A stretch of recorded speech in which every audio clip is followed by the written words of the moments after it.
innocent, and it's up to the state to bring evidence and a jury to decide if that's different. Essentially convicted in the media. You don't have to read but a few articles to see how negative they are about him. He has a right to have this information withheld, brought out in public, so that people can see it's not this neat little package. So people can start to wonder if Brian's innocent. Your Honor, Brian is innocent. They call it the August effect. A quiet pull, a heart's compass, finding its gravitation. A promise whispered to the future.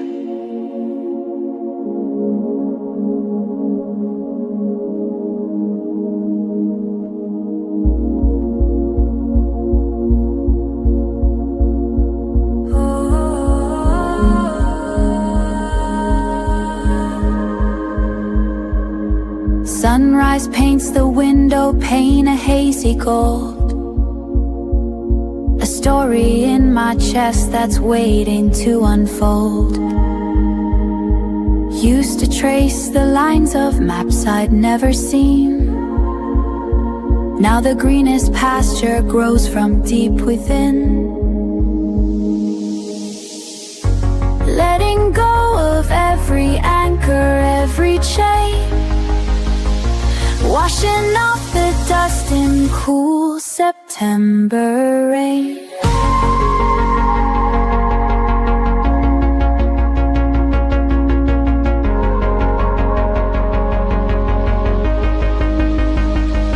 This is the freedom, wild and new, the future calling, breaking through a heart's true north, the sky of blue.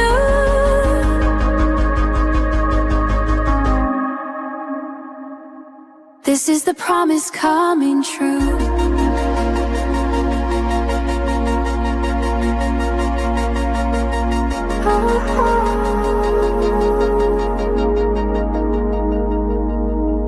The road ahead is unwritten, vast and wide. No need to run, no reason left to hide. Every step a choice, every breath my own. On this open field of chances I have sown.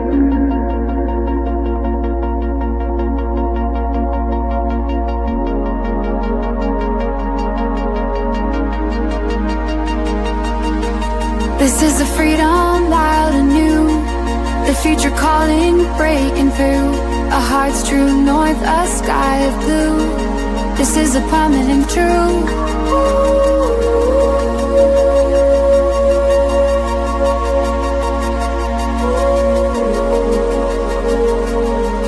The August effect, I understand it now.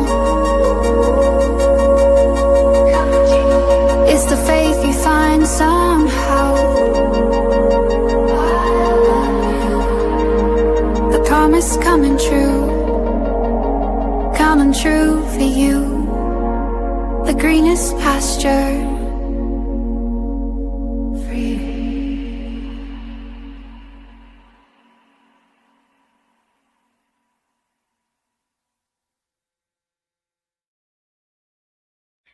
Well, good morning, every single beautiful person here. I am so happy to see you.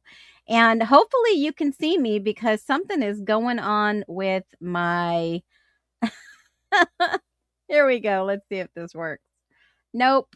Give me 1 second. Something is... There we go. Here we are. Well, happy Thursday morning. I'm so thrilled to be here. I am glad you can be here too as we continue into the experts part 2. We started with Turvey, Dr. Brent Turvey, yesterday. Let me just welcome you all in and we'll get right to it as promised. Hello, good morning. No talkie before coffee. Caleb, our trusty mods are in the house. Donna Rosa, hello, lovely nesters. Yes, making Chevy's square again. Welcome back. I see a lot of OGs coming in here. Do me a favor, hit the thumbs up. I appreciate it. Becca in the house. Yes, Sharon, welcome back. Brenda Isles, welcome in. And Dina, beautiful mod Dina.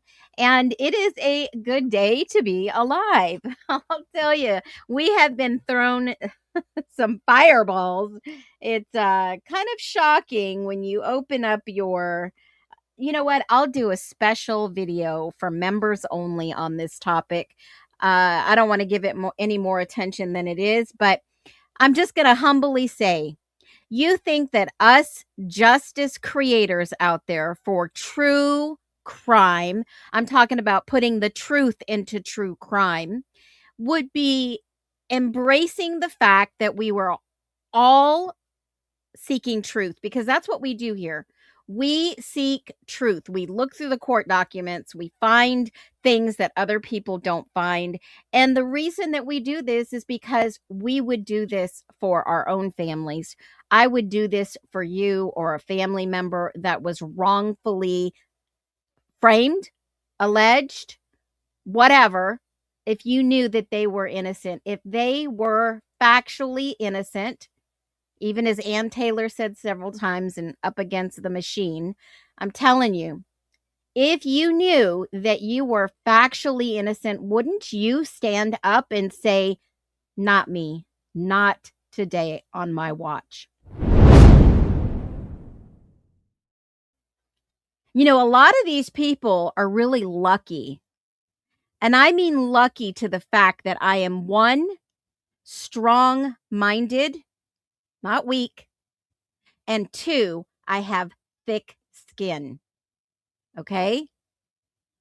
And that's one thing that the United States military taught me. And other than I took the oath to defend the Constitution of the United States of America, I meant it. And whether that's you and you've got some type of, this isn't justice, this isn't how justice should be served, this is not how justice works. If that's you, drop a 1. Because see, here we find our community, we find our tribe, we find our people. We find our people that would do the same for us. I'm not in love with Brian Koberger. I have no desire to be with Brian Koberger. I have a wonderful husband that I am so blessed by God that sent me him. So fortunate, so blessed. This man is so compassionate. He has a heart of gold. And not only am I lucky to have a beautiful family, he took on a blended family, which says a lot about someone. And I can go on and tell you how much I admire my husband and what he has done for our souls. I can't. I found an amazing man when I found my husband. Well, I always say God sent me my husband, but I found a truly amazing, wonderful man that I cannot stop talking about. I'm telling you, he makes every day a beautiful, wonderful day. Nothing short of boring. And if you have found your significant other, look at us. This was in freezing Idaho out on the lake. I think this was in Cascade. I'm sorry, McCall. This was McCall. And I'll tell you, this amazing, yeah, it was in McCall. We always went to this ice festival, and it was just so amazing. We would go up there. Oh, those are my daughters. We would go and we would have such a tremendous time. He does have a single brother, but yeah, you don't want to go there. Just amazing. He reminds me, and I've always said, he is just a great soul. I am so fortunate. Very fortunate. And it's not very often that you get to see a little glimpse of what I have, because I'm very protective of my family, my kids, my husband. I'm truly mama bear. But I will say, totally blessed when this man came into my life. Totally. And it's just only very short that I gave you a little insight to my family. God help them. And even though some days I wake up and I miss my sheep, yes, I do. I miss my sheep. I do. The backdrop of the bogus basin out there. If you know, it's a ski resort. But I truly some days wake up and I'm just so thankful that I am so blessed to have my family. Here's a little picture of us ice skating over at Indian Creek in Caldwell. Boy, that's an old picture. So enjoy that. And those are the loves of my lives and more. But got to bring in this legal disclaimer, guys. This content is informational, commentary, entertainment purposes. All opinions are those of the creator based publicly available information, interpretation, and speculation. Remember, nothing stated is indeed to accuse, defame, slander, or harm any person or entity. All individuals are presumed innocent unless proven guilty in the court of law. This content is not legal, medical, or professional advice. Always do your own homework and research. Form your own conclusions. But by watching, you acknowledge that everything here is alleged, speculative, and subject to this disclaimer. I'm going to make a video and I'm going to make sure that I add it. And obviously, copyright and fair use, we are not intending to copyright infringement. So just so you guys know, here we are. We left off yesterday. Oh, excuse me. I got to get a drink of water. We left off yesterday and we were reviewing the video with Crime and Justice with Donna. And let's do this. I've got a clip I want to replay, one of my favorite portions yesterday. And then we are going to get right back into the interview and finish with Cy Ray, Brian Enton, Steve G, and Olivia G.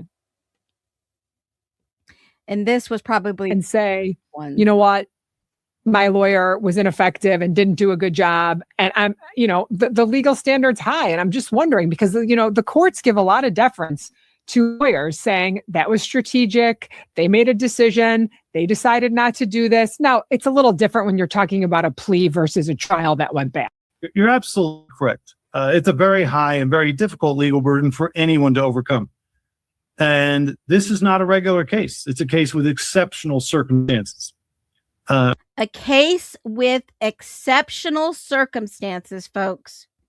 The first issue is he didn't allocate. That's the first thing that always sticks out to me. It really bothered me that he didn't allocate, and that caused a lot of problems. Same, because that's supposed to happen.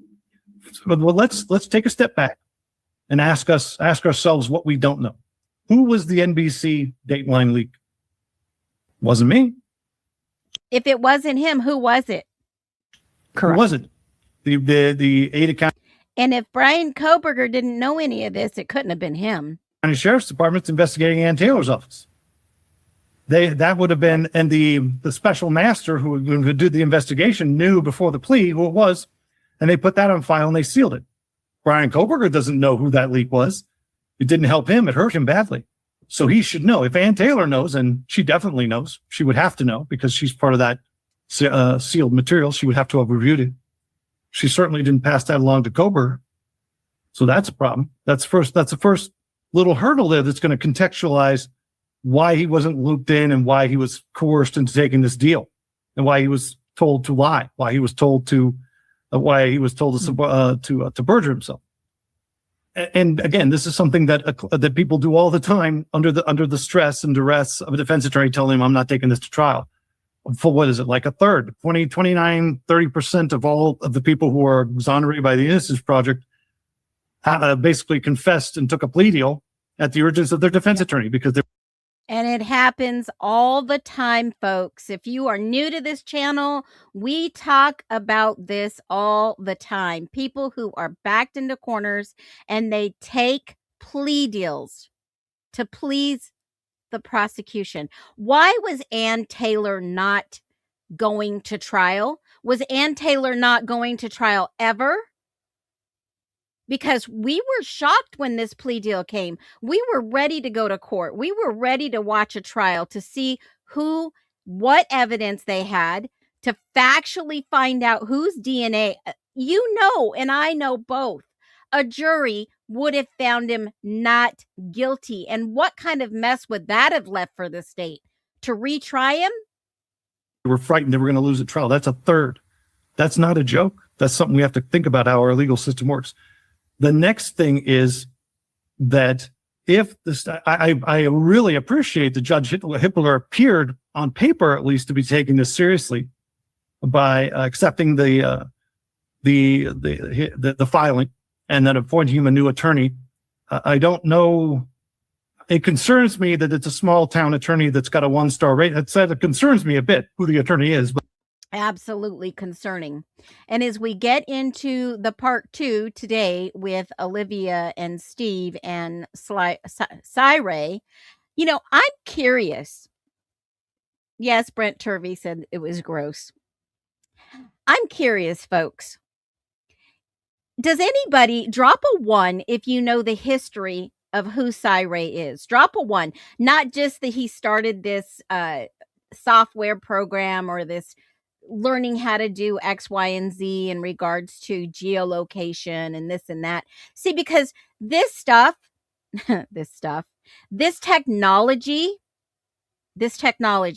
wasn't invented by Cyray. This FBI technology was invented by the cell carriers. The cell carriers and the backbone of that was back in the day. It wasn't AT&T. It was, oh my gosh, I'm dating myself here. UUNet. Back in the day, the very first people who owned cellular communications was UUNet.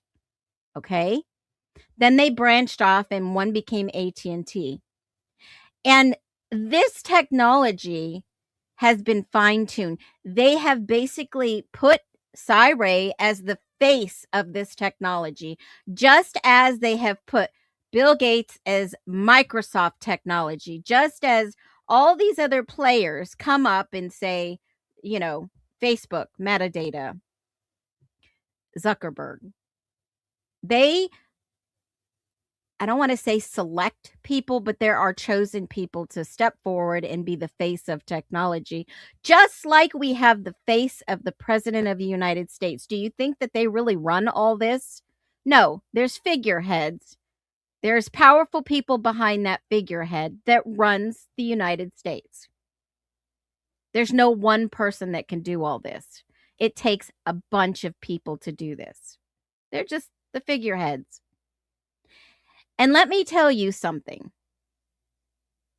As ex-military in telecommunications and computers intelligence, and also as somebody who worked in this area of IT, even before some of these people that you see talking about IT, way before. I mean, I could go way back to teletype, guys.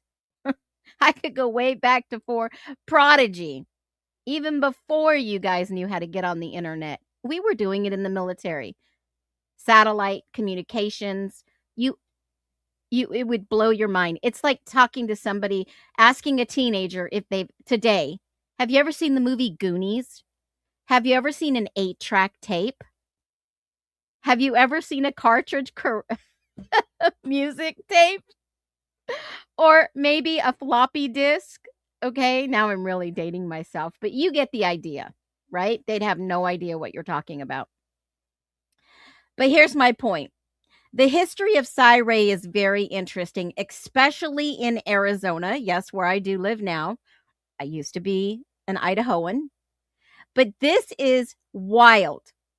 So picture Cyray being on the police department. And you guys can go do your research. And a bag phone, right? A bag phone. Right? No talking before coffee, a bag phone.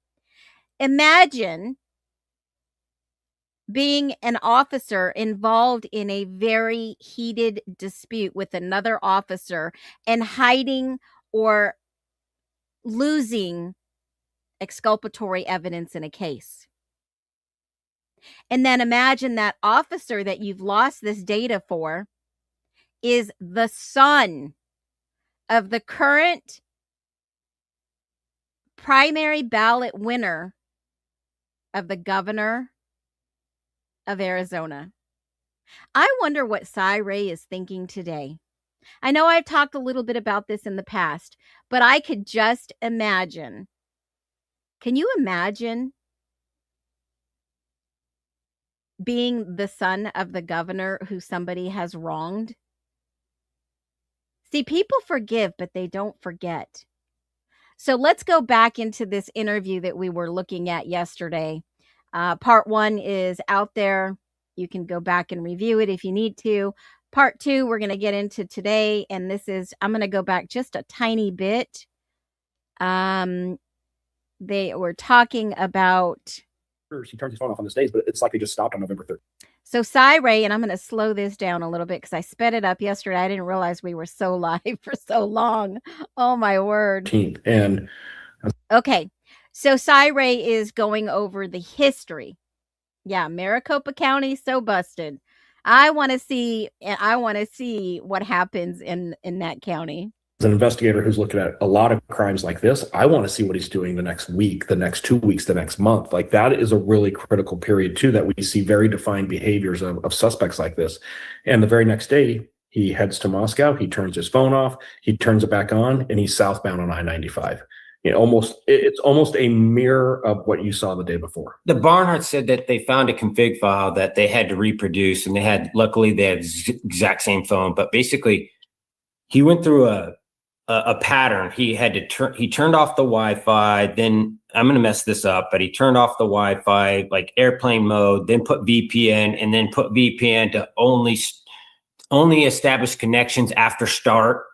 And he did this whole thing, and that was brand new. He hadn't done that in the config files. That was the first time he did it, and they're going to bring that forward to say that this is a new behavior, just same thing that you're saying, a new behavior that he did before and after, and he doesn't do it again. He stops coming back to the Moscow area after the murders. He doesn't go back there anymore. So anybody who thinks he's over there just shopping, they're like, and I guess the message really is to the world is you can't commit these crimes anymore and get away with it. And that's really what I'm trying to say is I just learned recently with the labs I'm working with, I can't say this on regular TV. Rapes are getting very, very rare. People don't get away with rape anymore because there's the fluid exchange, and that's leading everyone's starting to learn. If I do this, I'm going to get caught. And we need that same message in these murder cases. And I don't know how to say that in a mainstream media format, but we got to, I'm trying to work on tank your podcast, Brian Enton. What'd you say, Olivia? So we're just going to tank your podcast instead. My apologies. No, it's okay. It's okay. So on that, Steve and Olivia, let me give you a name. Okay, so I just want to stop it there because I'm about truth and evidence, right? So we're looking at Ray's report to the court. And this is what Ray sworn affidavit under penalty of perjury. He basically says that there were final cast report is plagued with errors and tainted with omissions. The resulting peer review of work product is clearly a rubber stamp of approval with no real analysis or fact finding taking places. And then he goes on to say, yada, yada, yada. Okay. But here it is. The FBI cast draft report is exculpatory evidence to Mr. Koberger as it represents a flawed review of the AT&T records that resulted in errored conclusions that plagued probable cause statements. It clearly shows the misrepresentation of AT&T data by Special Agent Blank early in the investigation. Given Agent Blank's expertise in this field, he's calling out the FBI guys. It is unbelievable he would not have realized the errors being made. This, of course, is even more concerning after many of the misrepresentations on this slide made it to the final report after a peer-reviewed and equally qualified expert in this field. Yes, folks, it's right here. Justice for All, the documents there. This is a 1,045 of expert testimony that went to the judge for trial. It is my opinion that this level of misrepresentation is not an oversight or a mistake. He is basically calling out the FBI that there were errors, and it is exculpatory evidence to Mr. Koberger. Now let's go back and see what he has to say now. Of course, I mean, he's making the round saying something different than what was shared prior, but we're going to call it out when we see it. All of this case, I think it's really, really important. The name is Matthew Nilo, Nilo. So Nilo. Okay. Matthew is an attorney who was practicing in New York, but he went to law school in Boston. And in the early 2000s, when he was in law school in Boston, he was a serial rapist. And I want to say he had. Okay, so I have to stop it because here's the deal. Remember, Steve went on and said that this was a crime of sexual something. And Bill Thompson was like, no, this is not. Why are they so fixated on this topic? Why are they so fixated on the topic? 7 victims that they've identified. About 2 years ago, maybe 3. Man, time's flying right now. Maybe a little bit longer. Just after these murders, they did the exact same thing. It's the exact same team with IgG, and they took some of the DNA from one of those rapes. They ran it through IgG, and like I said, it's the same team that worked on the Koberger case. Okay, so who was Matthew Nilo? All right, let's just, I don't know what happened. I hit the wrong button. Matthew Nilo was an attorney. I'm going to put this up on here so you can see what I just Googled. And let's see, why is this not showing? Come on, technology. Technology is not perfect, folks. Just want you to remember that. Where is this?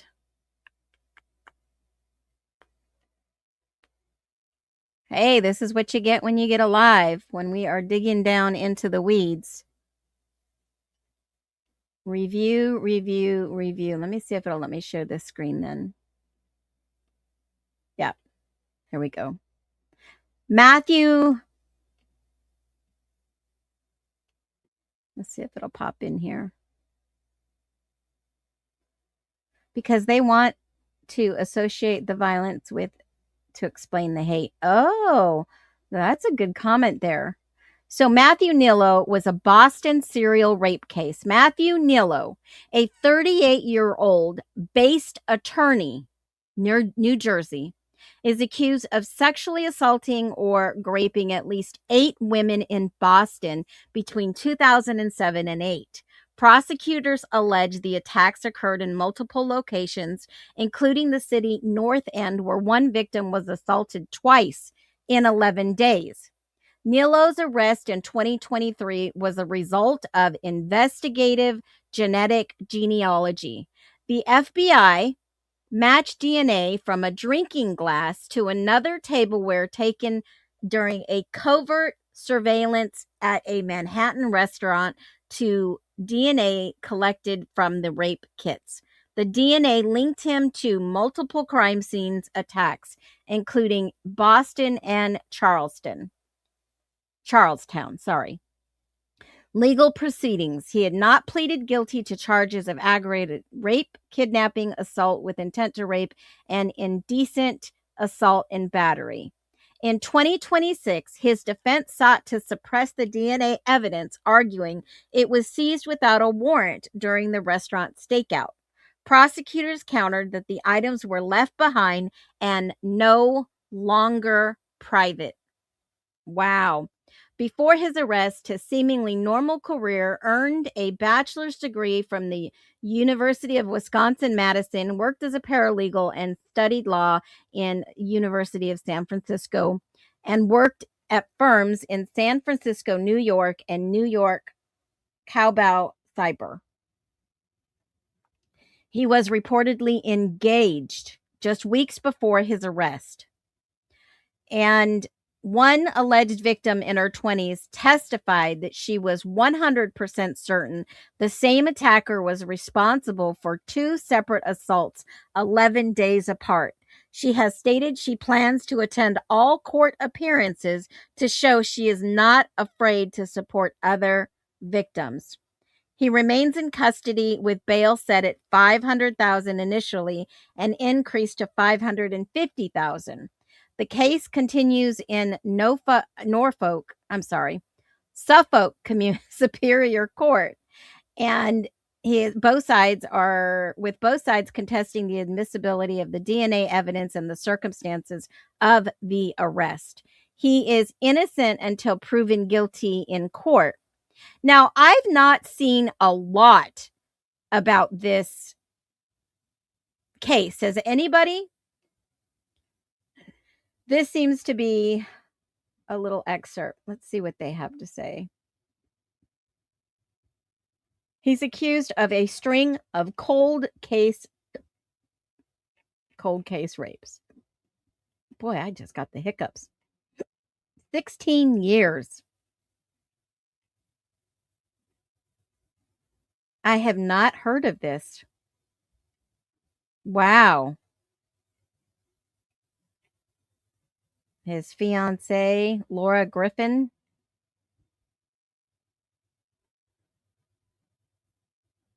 She says that he was the guy. This is a very interesting case. All right, well, let's go back. I'm going to look into this, but let me go back into this. And they got a hit on Nilo. And they went and did the 1-to-1 comparison. They got it. They arrested him in New York. That case is working its way through Massachusetts right now. He's going to challenge the IGG, and he's going to win.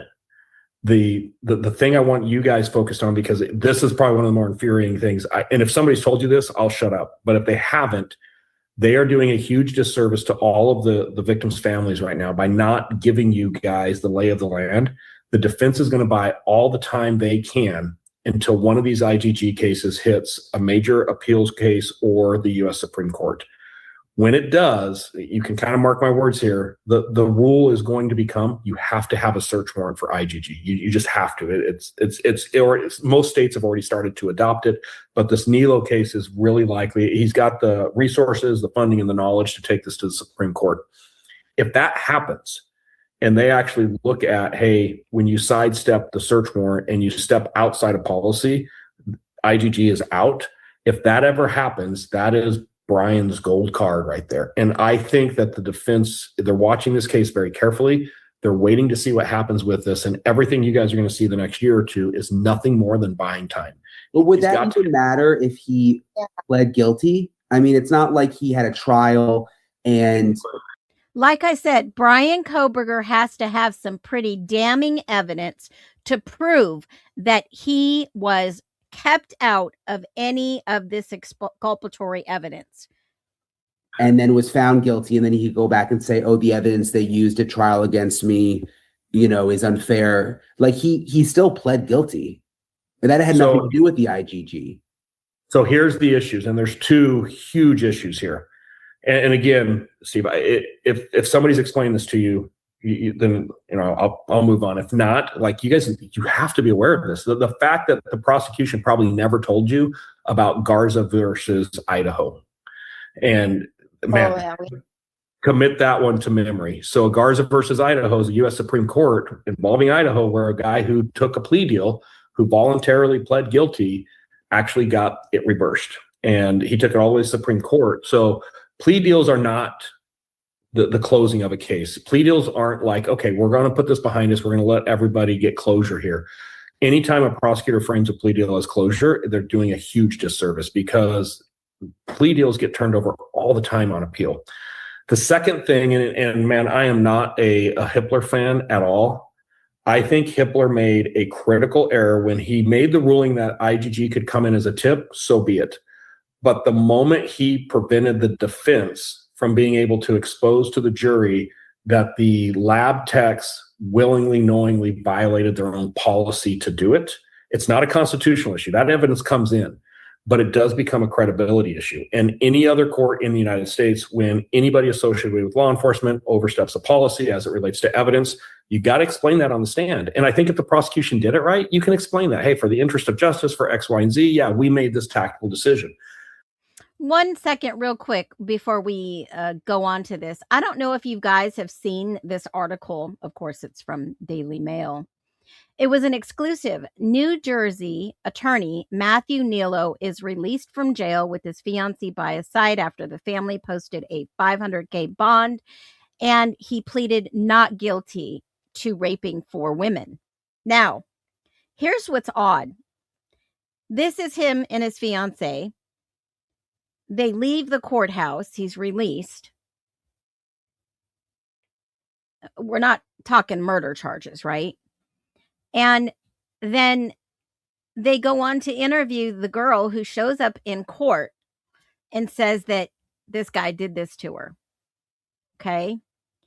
Now, I mean, hopefully she went to the hospital. Hopefully she had a kit done.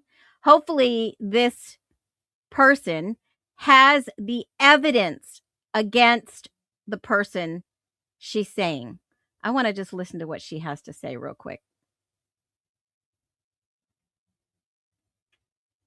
Since they did an interview.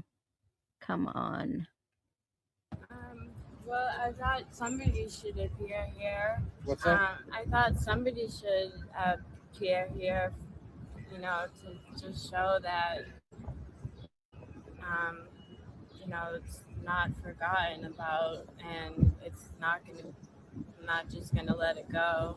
I'm going to continue to come to his court dates, and I'm going to continue to speak my mind and make him aware that this is not his city anymore.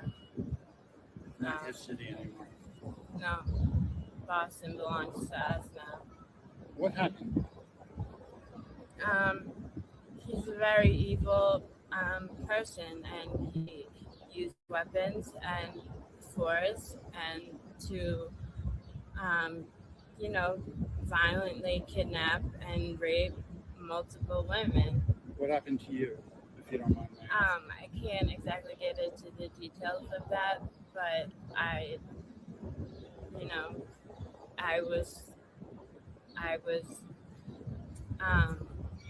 was his first victim, and the charges that I brought against him from me are aggravated rape and kidnapping.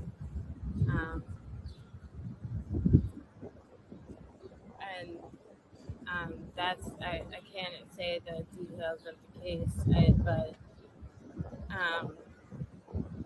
he was evil, and I've dealt with it every day. He's literally taken 15 years of my life away from me. I've lived in fear every day of my life since, basically, and I don't know how they can just, you know, let him back out into the world. I think it's crazy. I'm just shocked, and but that's the law in Massachusetts, I guess. So, and I think he's just trying to make a joke of the courtroom, coming up with his bail at the bail hearing review. Like, I don't think he cares at all. I don't think he has any remorse. I think he literally thought he could get away with this forever. And honestly, I kind of thought he might. But, you know, I guess it's pretty... How old were you when this happened? 23. Did you know him? No. Had you ever met him before this happened? He approached you on the street. And the charge is kidnapping and rape, correct? Aggravated rape, yeah. Do you know any of the other victims? I don't, no. How did you learn about his arrest, and what was your reaction to his arrest? The cops came to me about a week before and said that they identified him. And they came to my house. They called me and they came to my house, and but they told me I wasn't in trouble, so I let them over. And they said that he was identified by DNA, and I wasn't being relieved. I was in disbelief and kind of in awe because I really didn't think he was going to get caught. How in the world did the cops even get to the point where he was a suspect? How did they get to the point where they went to this restaurant to grab DNA from a discarded glass or utensils or whatever?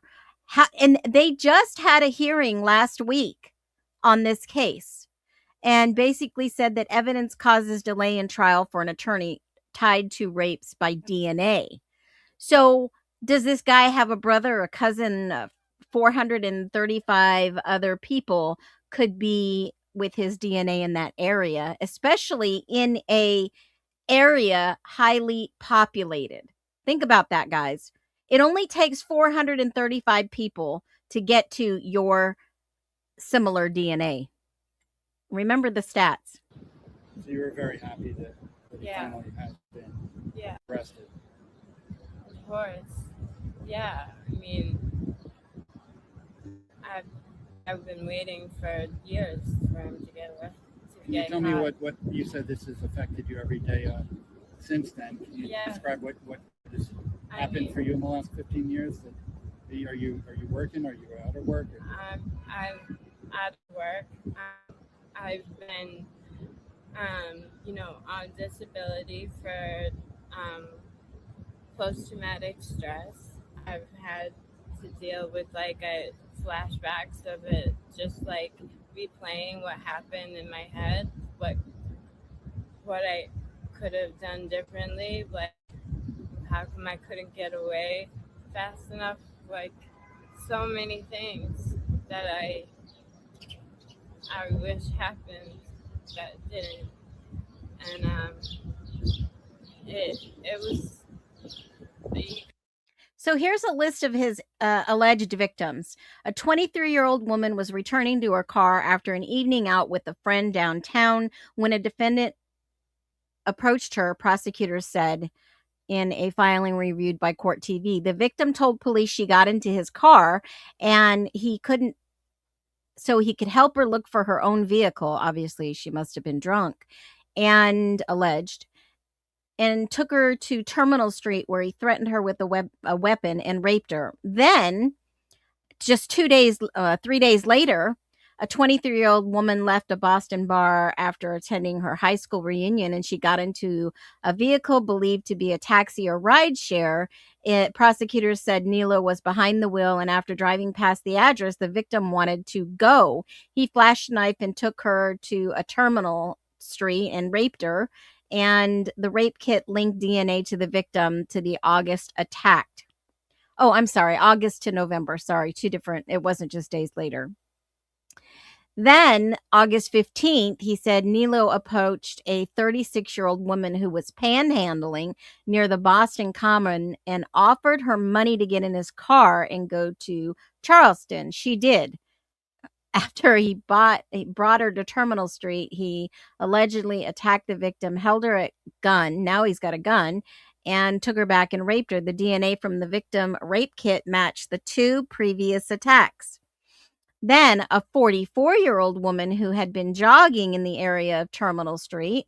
Terminal Street must be the common denominator here. And obviously that's the pattern. A man rubbed up behind her, put her arms around her body and a bear hug, and attacked her to the ground with his right arm around her neck. Then the man struck his hand down her pants and said, "I have a gun." The victim used her gloved hands to poke the eyes of the attacker and was able to get away. No usable DNA was immediately found to establish a forensic link to the other attacks. However, a glove was later sent to a private lab and the male profile was obtained. Prosecutors say the testing indicates the sample is 314 times more likely to belong to Nilo than anyone else, but yet they have the DNA from the drinking glass to benchmark it against. Wow. Wow. You guys will know by the end of the trial, like when the details come out, like just how horrific like this man acted. And the reason I'm so upset that he's even walking the streets is I don't fear just for myself. Well, I don't know about you folks, but I see a pattern happening here. So let's listen to the rest of this. But the moment that Hippler made the decision that the jury can never hear about any of that, and the defense is not allowed to cross-examine officers who knowingly, intentionally violated policy on one of the most critical pieces of evidence in this case, that is a judicial oversight. That in of itself, when challenged properly, has the ability to bring this case back. Now, Caleb, you bring an awesome, excellent point. Thank you. You are the greatest of all time.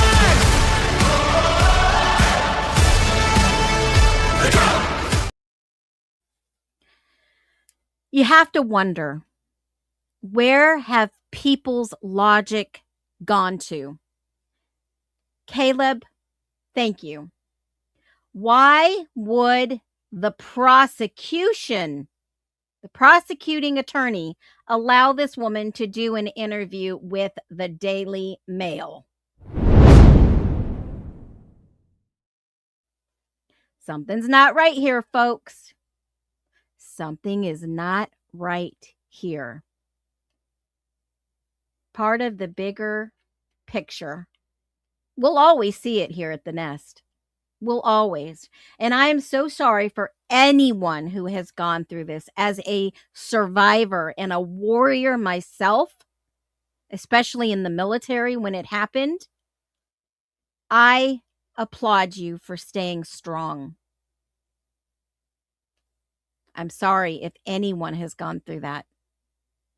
Steve, to your point, do it right. 10 times out of 10, he gets convicted and maybe more comes out, and it really does put some closure behind this thing. Bring back the death penalty. I am all for this. But I think that I don't agree with the national populace right now that his appeal doesn't have legs, and it's very unlikely it's going to happen. I think there's a couple things, and if it falls into place just right, it could happen. It falls into place just right? So I just say that as prepare yourself, right? I've talked to some crazy labs, and so there's some multi-billionaire. Okay, his house got broken into. Somebody stole his safe. Didn't just take it. They didn't just break into it. They took it. And long story short, a cigar was left behind. This guy hires a private lab to get a snip off of it, and then uploads it to all, and goes and finds the person who robs his house and shot his dog, which is like, it's like a movie. Okay. And he gives it to the cops as a tip. And they said, So odd that he would say robs his house and shoots his dog, referring to the animal blood that we talked about at the end of Maddie Mogan's bed. The court, he basically arrested this guy and kind of is taking shit over it because he was supposed to handle it himself. So long story short, he starts his own company, and he's just going through certain locations that he's deemed as high risk, and they're just grabbing people's DNA and uploading it as if they own it. But once you abandon your DNA, you don't own it. So then they're making these databases to sell to the freaking cops. It's an I'm going to say he's a criminal, and this is a weird story, but I really don't know he was or not, or he was just a shady business guy. But he found a niche, and he's going in there because the database, CODIS, is puny. There's almost nobody in it. So they need to get to these bigger ones, and he found this niche, and they're like, we're afraid to work with this guy because we feel like this is going to get shut down. But this is the stuff that's going on, Steve. This is the wild, wild west of IGG. What were you going to say, Olivia? Were you going to say something? Yeah. So I guess that I just don't follow the logic completely, that this is not an appeal. This is a post-conviction relief. The relief that he's asking for is for his guilty plea to be removed. Let's say that it's all granted. That essentially puts him back on the trial court. Let's say that they successfully delay. until the Supreme Court decision in which it is deemed to be unconstitutional for the IgG process. We're assuming that that's going to be then done retroactively, then apply to this case.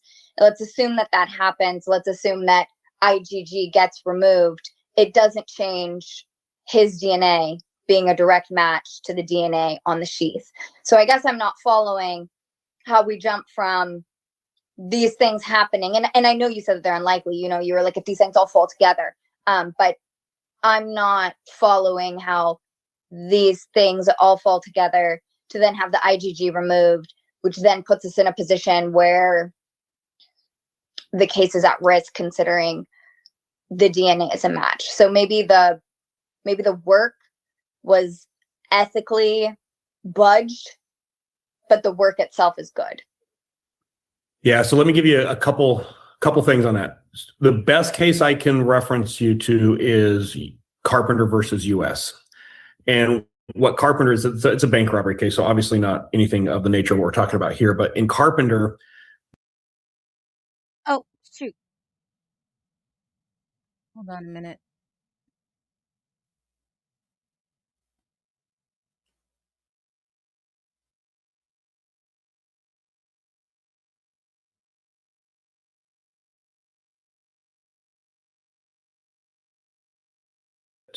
the Hold phone on. records, Something happened. they use basically, Which then puts us in a position where the case is at risk considering the DNA is a match. So maybe Here's the problem.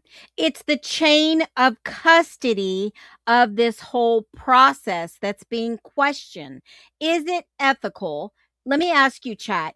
Is it ethical for them to even gain discarded DNA to be able to upload it in any database for any reason? I think that's the bigger question here. Is it acceptable? Is it acceptable? Who owns your DNA? You? The government? Who owns it? Is it acceptable to take your discarded DNA? 1, yes. 2, no.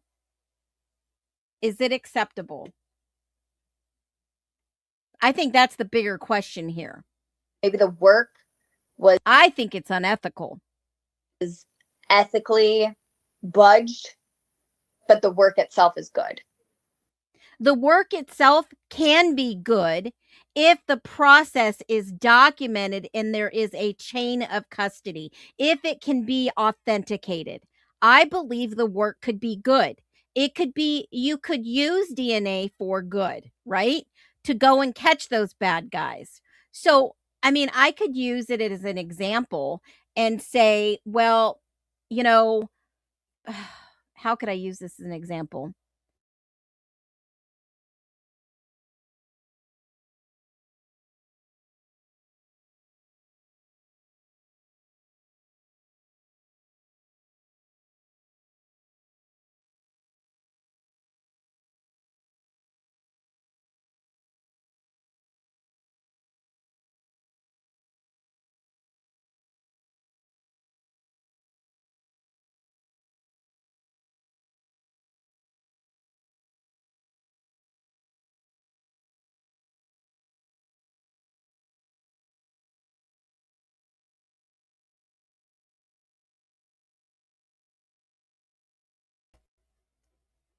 Let me see if this will let me.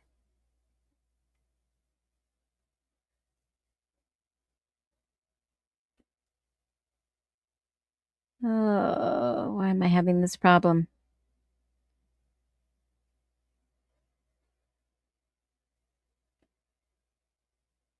Okay, let me just say Supreme Court.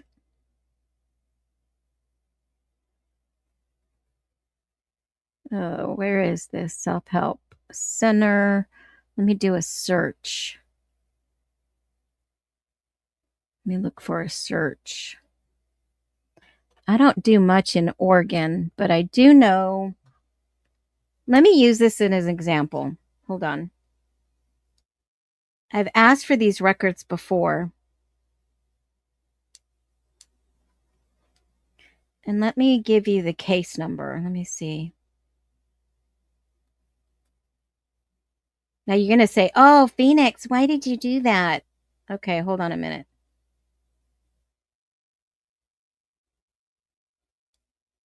All right.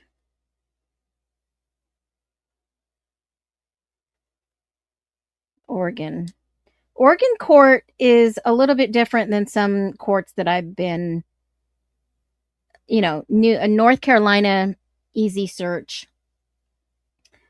Washington, easy search. Idaho, easy search. I mean, you can go right. More and more courts are getting online for, just public searches.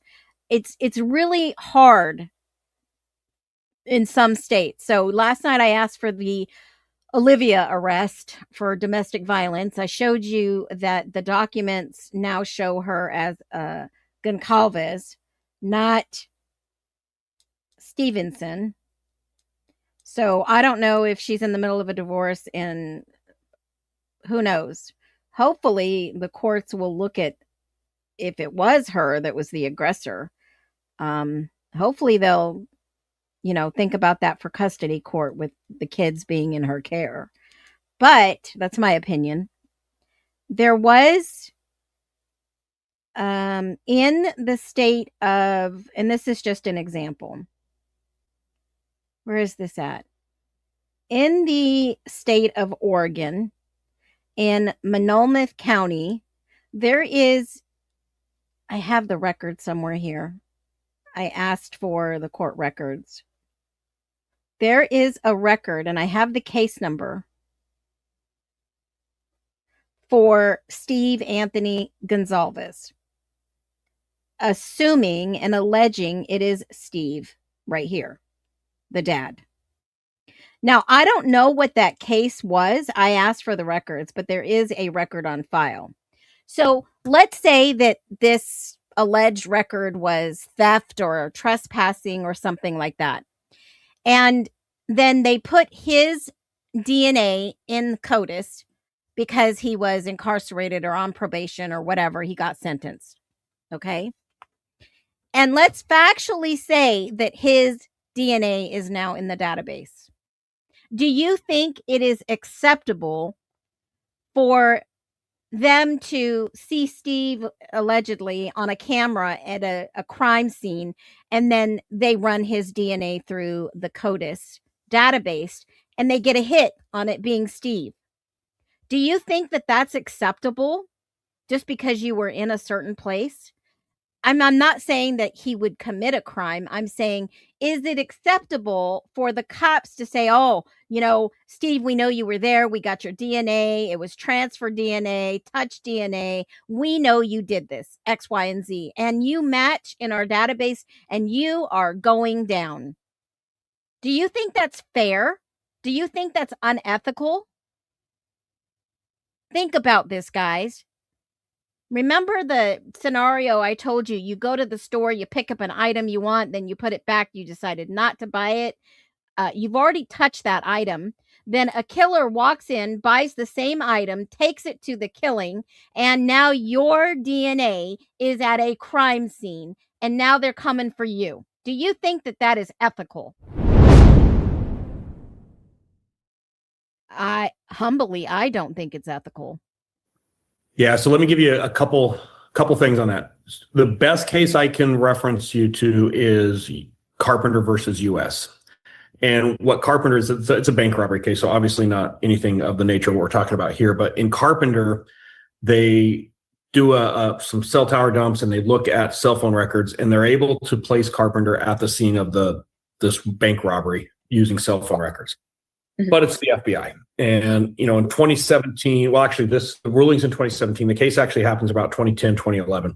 The FBI gets involved, and instead of using a search warrant to get the phone records, they use basically what they call an admin subpoena, which is a supervisor at the FBI saying, hey, this is relevant to a criminal investigation. Give us the stuff. So Verizon gives them the records, and they put him at the crime scene. They recover some evidence based on the phone records. He goes to prison. It goes on. He finally gets his appeal. It goes up to the U.S. Supreme Court, and this was the first case in the United States that challenged can law enforcement look at your location data without a search warrant? Geo warrants? Yeah. And basically the Supreme Court said, no, looking into your location data is so personal, it requires a search warrant. And this was the landmark case for cell site location information that requires law enforcement. And now everybody except for the FBI was getting search warrants for a decade before this because we all knew where this was going, but the FBI was doing it at that point. So how does he have a claim? So it reversed. It reversed the conviction because the conviction was based on the phone records, and the Supreme Court said, hey, you should have had a probable cause search warrant and you didn't. The phone records went away. So they had to retry Carpenter and prove the case without the phone records, which luckily they had a ton of evidence and they were able to do. So that's the first one is, should law enforcement have reasonably obtained a search warrant? And this is my hang up on the Koberger case. And the answer is so simple. If law enforcement would have written a search warrant for what they were doing with IGG, it doesn't hurt anything. We can seal search warrants. I don't have to release it. I'm going to go back to my undercover days. We did a lot of cartel cases. I was a cop in Arizona, so we had a lot of cartel cases on the border. We used to steal cars to wire them with GPS because we needed to get access on the car to get our GPS in there, right? So we would literally order the key from the manufacturer, and we would go steal cartel members' cars, and then we would plant the GPS in it, and then we recover it and give it back to them. It's a great scam. We wrote search warrants to ourselves so that we documented what we were doing, and there was transparency with legal oversight on our actions. When we allow the FBI to go through back doors and to kind of trick the system, and if you ask them, well, why didn't you write a search warrant to GED, match GED? Well, we didn't write the search warrant because they wouldn't have given us the info. I think it was Heritage. Well, it was Match and Heritage, so both of them. So the idea there is, man, if they reverse that, and then you get Steve Nye, and you talk about somebody who should not have been involved with this case. If you guys haven't seen his, you know who Steve is? Jeff Nye? Jeffrey Nye. Sorry, Yeah, Jeffrey yeah. Nye. Okay. He did an interview in August with Fox News. You guys have to go watch this interview, and he explains the. I think he idea. actually told this in purpose because Christy Dawn asked him, "What do you worry about?" And he said the same thing. Who? And yeah, I've yeah. I've worried about. It's not so much him explaining, because I agree with him. The entire case was hinged on the IGG. It's what he says towards the end when he says, and usually with these type of things, we can argue inevitable discovery. And what inevitable discovery is, the Carpenter case. Yeah, we have these phone records and it helped put the case together, but take the phone records out, inevitably we still would have discovered all this stuff and we could prove the case. And that's why Carpenter is still in prison today, even though those records got thrown out. Especially considering it went to Othram first and they found the right tree. They were on the wrong branch. And Leah Larkin herself testified in the Franks hearing that eventually it would have led to him. 100%. 100%. The problem is Jeffrey Nye on Fox TV during that interview said, we didn't even argue inevitable discovery because there was nothing that applied for it. And I'm like, dude, shut up. What are you saying?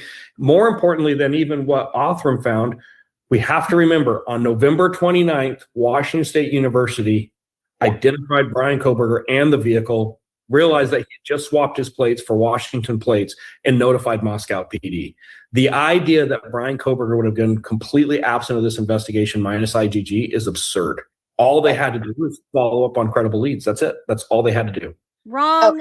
Okay. Wrong, Okay. Wrong. So yeah, I think that we're on the same page. Wrong DNA branch, wrong car, wrong. What else could we say that was wrong in this, guys? Drop your thoughts below. I'm going to make a compiled list. What was wrong in this case? DNA, obviously. Then you go to the car.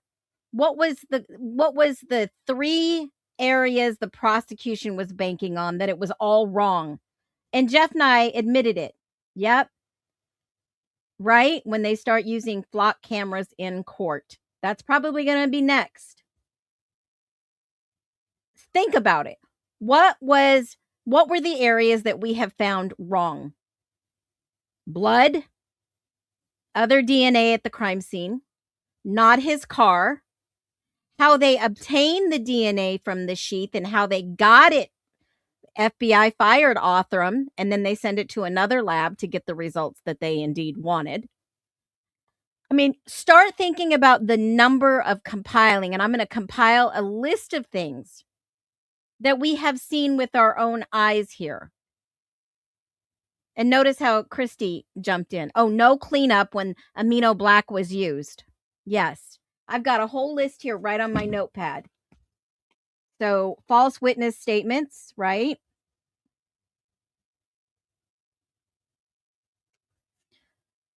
No cleanup. Car. What else did I say? DNA chain. Tree. 8-hour delay. That's a good one. Flock cameras concern me because they could be manipulated. Absolutely, guys. Holy moly. You want to talk about manipulation? Oh my God. I saw this morning on TikTok. I'm going to share it with you real quick. This is wild, folks. Now, talk about manipulation. This is like happening in real time. 100%. Watch this video with me. I'm going to have to unmute it. Sharing it because I just saw a TikTok where someone shared this, and I'm sharing it because I have a big platform and this needs to be seen. That is his best friend on the left. That is Patrick on the right. We were so confused about the shoes and the clothing change. Why did he change clothing? Why did he change shoes? It didn't make sense. It wasn't him at CVS. Another person to comment, they had the image colorized. Wait till you see this. You guys, this needs to get into the hands of the defense. This needs to get to Reddington. Do you see? It wasn't him at CVS. It was his best friend at CVS. And this just blows things wide open, because that means, I don't know if he's told his friend exactly what he was doing, but his friend is now an accomplice to murder. And then I'm wondering, does that mean his friend drove to the house and like handed him the CVS bag? Or did his friend meet him at the restaurant and give him the CVS bag? There has to be camera footage from the parking lots of CVS, of the restaurant. They're like ring camera footage from the area. But this is one of the most shocking things that come out of this case that I have seen. I'm literally losing it right now. I am losing it. That was not him at CVS. That was his best friend at CVS. And while we're at it, for good measure, I've been seeing this circulating today. This is the side-by-side comparison of Lindsay and his new wife. Those are two different people. What? I just Okay, now this is happening real life in trial right now. I just want to preface this with saying that the Lindsay Clancy trial that's happening right now is not primarily about whether Lindsay caused her children's death. Her defense acknowledged she made a statement. She gave a allocution. Well, she didn't give an allocution. She basically said she did it. The real question right now in trial is whether she was legally responsible for her actions. If you don't know anything about this case, basically the jury must decide in this case if Lindsay Clancy was severely mentally ill woman who committed intentional murder, and she was so detached from reality because of all the medications. I mean, this is crazy, this whole entire case. And yes, it's in Massachusetts, and I've been watching it nonstop.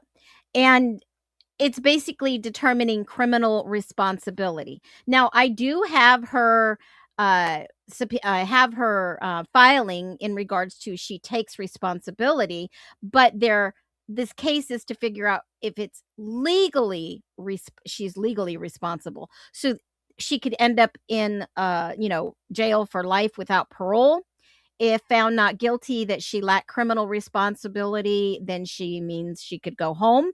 If not, she should be committed to a secure psychiatric facility for treatment, right? And I think we all can agree, if you've been watching this very closely and understand what's happening in this case. But here's the deal. During this trial, to see if she was legally, criminally responsible, people have been noticing things that are so wrong in this case, like her injuries. How did she do this? I want to see the reconstruction. And then lo and behold, yesterday's testimony, I caught that someone said that the kids were hanging. And then the EMS came in and said they were on their backs. And then Patrick Clancy says that they were all face down. So that's 3 different accounts of what happened. 3 different accounts. And they are trying to sue obviously, in addition to this, the pharmaceutical company, right? There's a medical claim. This is wild beyond comprehension for a lot of people. They are trying to prove they have the substantial ability that her conduct was wrong or her control or her behavior according to the law. I think, in my humble opinion, she is protecting Patrick. I think Patrick, see, men are fixers. Men want to fix things. In my humble opinion, from what I've seen so far, I think she's trying to protect someone. That's how messed up in the head she could have possibly been by this husband. Think about that for a second. I just wanted to sidebar that and share this.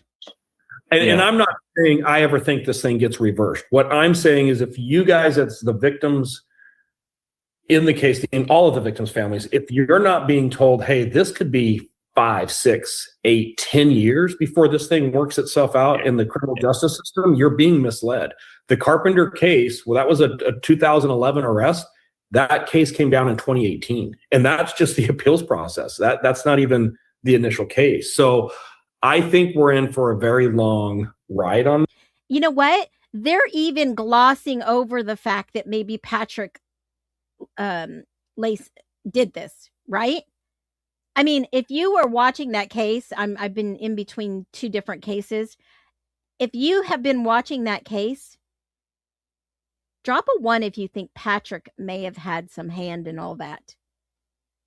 Mind you, he was a busy Microsoft executive. He busy away. And just 2 days before this happened, he was away on business. Why?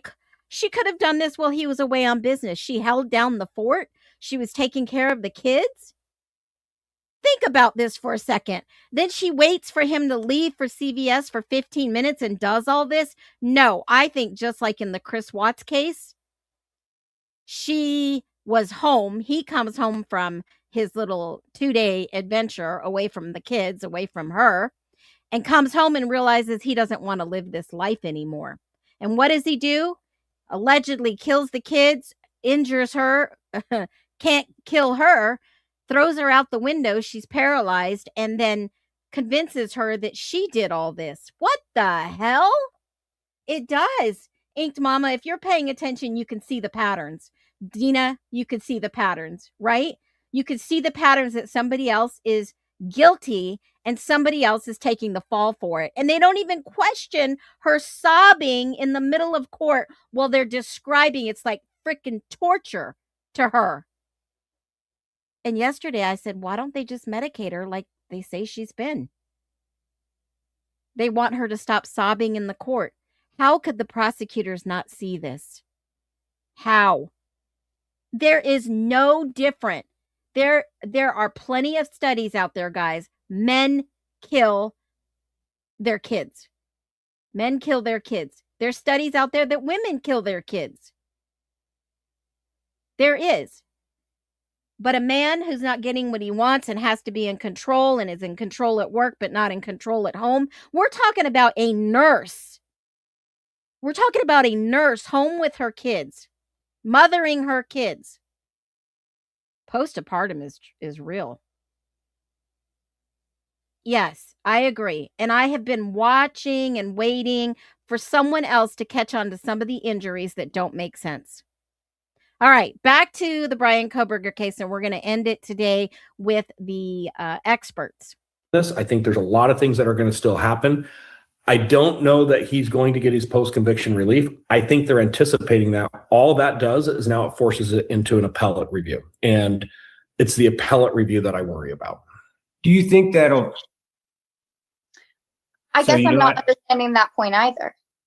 How does a post-conviction relief force it to an appellate court? Yep. Because he won't even get a hearing.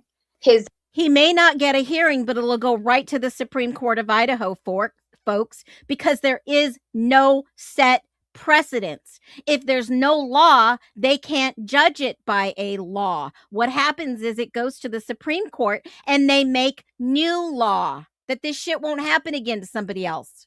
The argument is nothing but ineffective counsel, which was asked in the plea questionnaire that he answered extensively to, as well as life prison isn't what I thought it was. Brian Koberger must have some damning evidence against Ann Taylor and the family's testimony and an expert testimony that was involved in these discussions with Brian Koberger. He has had, in order to bring this PCR forward, he has to have evidence. He has to have some damn good evidence. It's going to be, and I was quote unquote threatened by the idea of death row. There's no other meat to hair in Ethan's hand. Oh, okay. New Yeah, evidence. okay. Clumps of hair, which we. There's a ton of new evidence. What are they not seeing? Go to Justice for All, under Justice for All at the website. Okay. Go to more, and there is 1,045 pages of expert notes.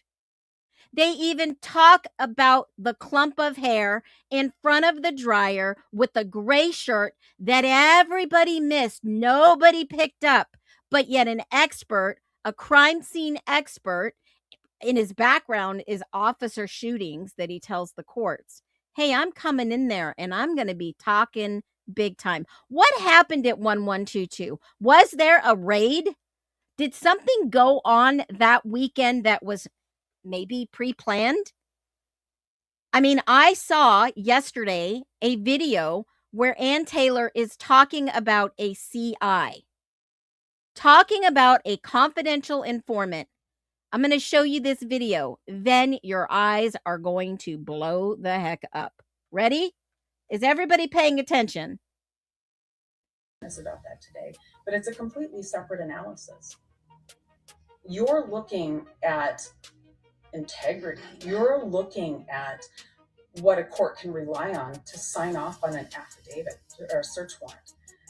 If an affidavit is presented to a judge and you know that the rules don't matter, that terms of use of a database don't matter, and that you're going to hide what you do, and that doesn't matter either, there's not a lot to rely on.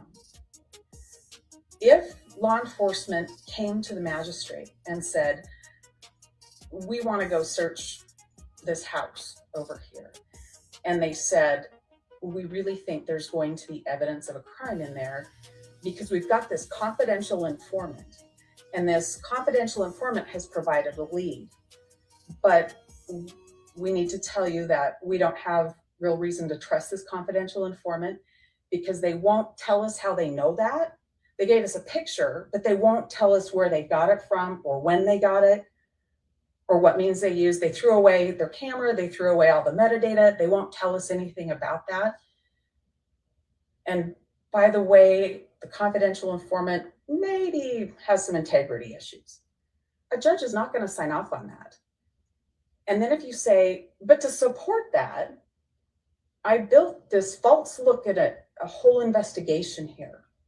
I'm going to tell you these other things that I know that I had no idea about before my confidential informant was here. And these things don't add up anyway. There is not, in my view, a judge that's going to find probable cause because somebody got stopped by law enforcement. I think it was a seatbelt ticket months before. The purpose of the submission of that was simply to identify the car that he drove and the fact it didn't have a license plate on the front. It wasn't to suggest it's otherwise connected to the homicide, except to say this is a car of interest and the defendant was found driving it. Wait a minute. He was stopped months before this homicide.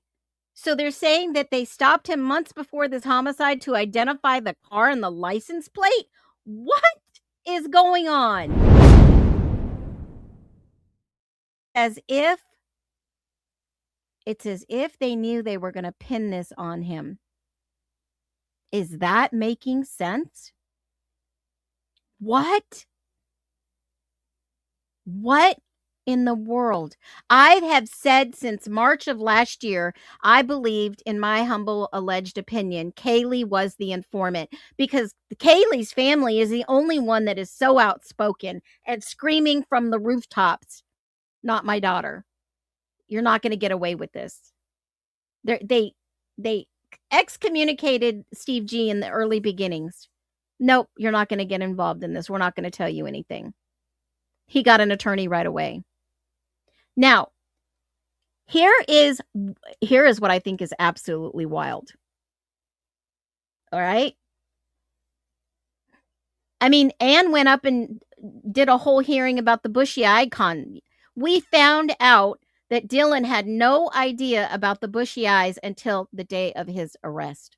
Well, let's talk about that license plate for a second, though, because that's not something you can see from the videos. And that was testimony you heard today.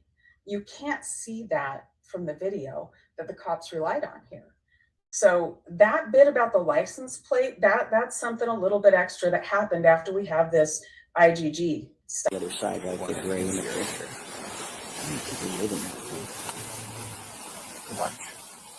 There's a party last night at that house. There was a party last night at that house. I've always said that there had to have been some party going on. And Kaylee and Maddie walked into the existing party. Friends. Interesting. Let's go back to this, and it's almost finished up. It's not reality. And his own defense, Ruth Ballard, testified on the 23rd of January that it was consistent with Ethan's own hair. So he can't say that that's exculpatory, because obviously the prosecution didn't withhold that from them. So that doesn't work out either. So I guess I'm not understanding from how we get to, he's not even going to get a hearing. Mark my words. Let's say that I'm wrong. He gets a hearing. What part did they not understand that there is additional unknown DNA, male DNA in that house? What part did they not understand that there was blood found at Jack Showalter's apartment? There was blood found and possible residue, bullet residue, found at Jack Decor's apartment. What part are they not reading? And Connor Chestnut and Jack Showalter are in some other federal case, perhaps alleged? What part are they not understanding? And look at the grin. Look at the grin when he watches Olivia talk like this, because it's not making sense, folks. How does that throw it into an appellate when he's not asking for his plea waiver to be removed? He's asking for his guilty plea to be removed. He's not a lawyer, yeah. I'm sorry. He's an If officer you trying to help know, us. Please, if you don't know. No, I get it. I would be so frustrated. In fact, I would be like, just please release the guy. The only thing I ask. And this shows you how they don't understand the criminal justice system. And this is why I always educate and say you need to know the criminal justice system, guys. You never want to wake up and be on the other side of this system. You don't. They won't talk to us. That's how I feel. Just release. Let's just release them. Yeah, they won't talk to us because these are the kind of questions that we give to Thompson, and Thompson just, his eyes start darting. But I don't think that it's not an unfair question. Like you said, I don't know that Cy has the answer, but that's what Olivia's asking is really the question. I mean, yeah. Don't they have attorneys to go to that they could pay to get these answers? So we have to keep in mind. I mean, for God's sake. I mean, they can go to Jay Embry. Everyone knows that he has a criminal past. They can go to people online.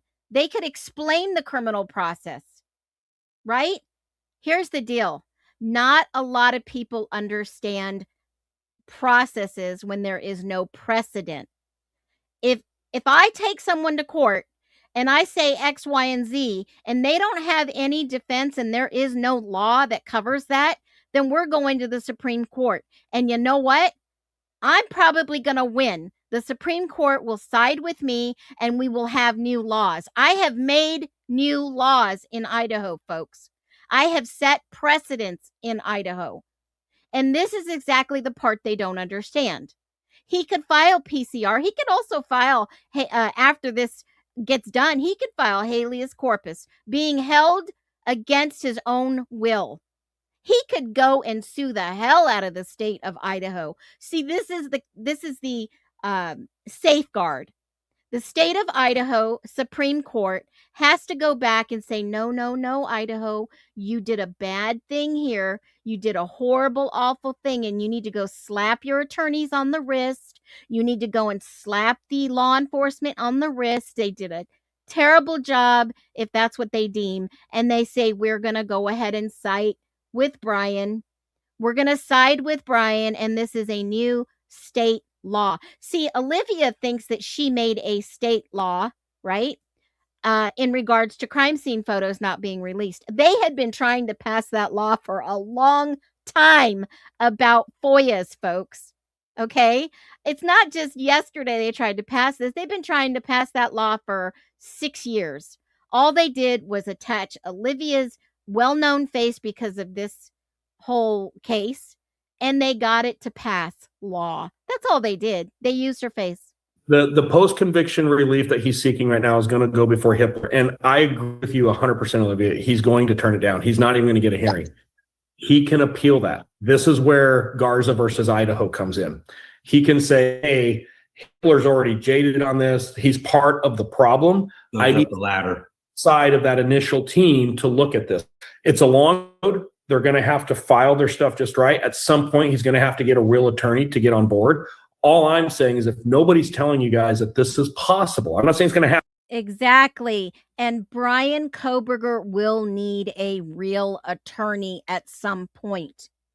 We all know this now. I have said this from day one. He needs somebody in his corner that is paid by him and his family, and it's going to cost money. I'm saying it's possible. That they're not prepping you guys. The same thing about, hey, if we take this plea deal, we can bring closure to this case. No, it just exactly that. They told us the opposite. They said, if you guys go with Steve and go for the death penalty, you're going to have hell to pay. But if you just go, Thompson over here, all your problems go away, and he pleads to it, and you all just go riding into the sunset. And now they're all like, I didn't think he could appeal. Hashing old news. Yeah. What's that? Hashing old news. Well, That's dad. We're still talking to people that are calling me. Like I just had Randy. He couldn't appeal. And we're like, well, because it's not an appeal. It's post-conviction relief, and it's going to be denied. These people don't understand the Constitution of the United States. They don't understand our constitutional rights. Maybe someone should send them a little pamphlet. You know, it's out there everywhere on the internet. You can go to the library and check out a book. That still is happening today. People go and check out library books all the time. I do. Because here's the thing. He could have requested relief in the form of having his plea waiver removed, which would have been a hell of a lot more likely for a judge to say, yeah, sure, whatever, have your appeals back. But he didn't do that. He asked for his guilty plea removed, which logically makes no sense, which is why I think Ann Taylor's not behind this at all. I read something that Ann Taylor signed an affidavit today. The relief that he's asking for isn't asking, if they're trying to buy more time, give him a route to appeals. Say, just remove my plea or just remove my appeals waiver. But you're trying to remove your guilty plea, which is never going to happen because of the questionnaire that Hitler gave him. It was incredibly extensive, and everything that he brings up in his motion was he simply put on there he was coerced. Covered. So unless you're just like feigning amnesia, and unless he truly is just even more stupid than I thought that he was, and I truly thought that this man was stupid, it doesn't make any sense. Well, it doesn't make sense to her. Wow. And she's calling him stupid? Oh my God. Hand these people a constitutional packet, please. And understand a toddler throwing a tantrum. Them turning down this this first motion for the post-conviction relief is another log on the fire for the bigger appeal issue. We're not done with these motions being filed. I think in the next 60, 90 days, like I'm saying, we're going to see a lot more start. Let's see if anything hit the repository this morning. I just got off the phone with somebody over there and I got another case I'm looking at. Let me look at this. Let's see if anything hit.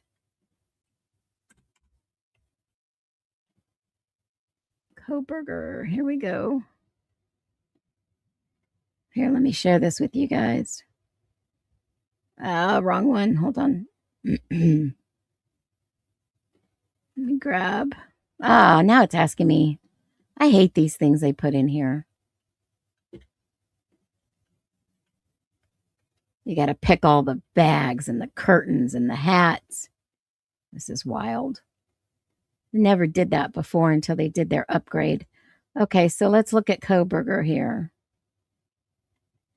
Nope, nothing filed. Motion for transcript. That was yesterday. There's nothing new in the repository either that I have seen. So let's go back to this. Coming out of the woodwork. This is just step one. Now, to get. Christy said that something was filed. Didn't she just say, hold on a second. Didn't Christy say something? Hold on. Guilty plea removed, which logically makes no sense, which is why I think Ann Taylor's not behind this at all. I read something that Ann Taylor signed an affidavit today. I read something that Ann signed an affidavit today, and this was, when was this interview done? July 30th. Whoa. If she signed something, it's not in the repository. Or the relief that he's asking for isn't asking, if they're trying to buy more time, give him a route to appeals. Say, just remove my plea or just remove my appeals waiver. It's not how But it you're works. trying to remove your guilty plea, which is never going to happen because of the questionnaire that Hippler gave him. It was incredibly extensive, and everything that he brings up in his motion was covered. So unless you're just like feigning amnesia, and unless he truly is just even more stupid than I thought that he was, and I truly thought that this man was stupid, it doesn't make any sense. Well, and understand a toddler throwing a tantrum. Them turning down this first motion for the post-conviction relief is another log on the fire for the bigger appeal issue. We're not done with these motions being filed. I think in the next 60, 90 days, like I'm saying, we're going to see a lot more start coming out of the woodwork. This is just step one to get that. There is a very step one. There's a very intricate, very well planned out road that the defense is going to go down here. We're just getting started. Yeah, the minute they thought they were going to do a plea, they probably had a whole exit strategy to be like, this is what we're going to do. And they sold that to him. So he's not selling out Ann right now? Ann's part of this? Ann's me. This is just total. You can just talk. Just Side theory. We're That's spitballing. side theory. Yeah, we're just spitballing right here. Yeah. I've always felt the same thing, honestly. I'm like, how do we know that she's not in on this? Say, hey, we're going to do this. Then after a few months, you're going to file, inadequate, ineffective counsel. Just an attorney saying, yes, I was ineffective. Duh. Was she not in the court hearings when Ann clearly said that, Your Honor, this could be ineffective of counsel? We already knew. We talked about it for months. How could they have not seen it at the time? Like you're looking at motions. You're looking at the evidence that was, attempted to be suppressed. You're looking at, there's so much more than goes into it than just an attorney being like, yeah, she's essentially going to lay down on the knife, right? I'm still stuck on what Cy started this whole conversation with, and Christy wasn't here, but that if they had done more digging and processing with the digital stuff, that Cy believes that there's evidence that Coburger was in the living room at King Road based on the data he had. Like, did you guys know that? Did I just miss that somewhere? I knew he was following these girls and stalking them online, but they refused. Nobody investigated if there was an online connection. Are we talking about that night? That night he was in the living room? No, Cy thinks previously, based on the data that he has from the defense. So fucking terrifying. Out because we just skirted on past it. Sorry, I've been thinking about that. No. Wait a minute here. I'm going to go back just a few. to what Brian Anton says. And how does Cy Ray know this if he didn't get the complete, and I mean the freaking complete data? He says that there's a lot of missing data, right? A lot of missing data. So how would Cy Ray know? Because he's saying that it's exculpatory to Brian Koberger, that all this data that is missing and tainted with errors, and that his patterns were normal. How could he have gone from he wasn't even in the area to now he was in the living room? Is he making a wild guess? Is this a guesstimate, or has he seen the actual proof? Because first he was saying, well, I didn't get all the data, insignificant data, missing data. I only had access to Madison and Xana's phone records. And how do we even know that that was Koberger's phone number? Has anybody confirmed? Did Ann ever ask that question? Remember what happened with the phone number when I looked him up. And then the only device that could be there at the crime scene was Jack Showalter, Jack DeCoeur, Molly McMichaels. Those were the two investigative leads. And it just so happened, folks, these are the two that had blood in their apartments.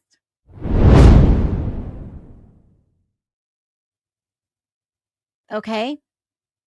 They had the timing reports for both of the surviving witnesses.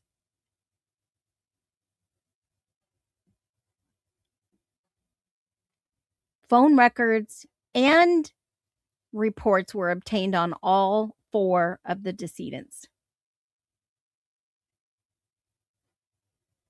So I'm confused. In his summary, he says, clearly, he routinely drives in random locations late at night and early in the morning.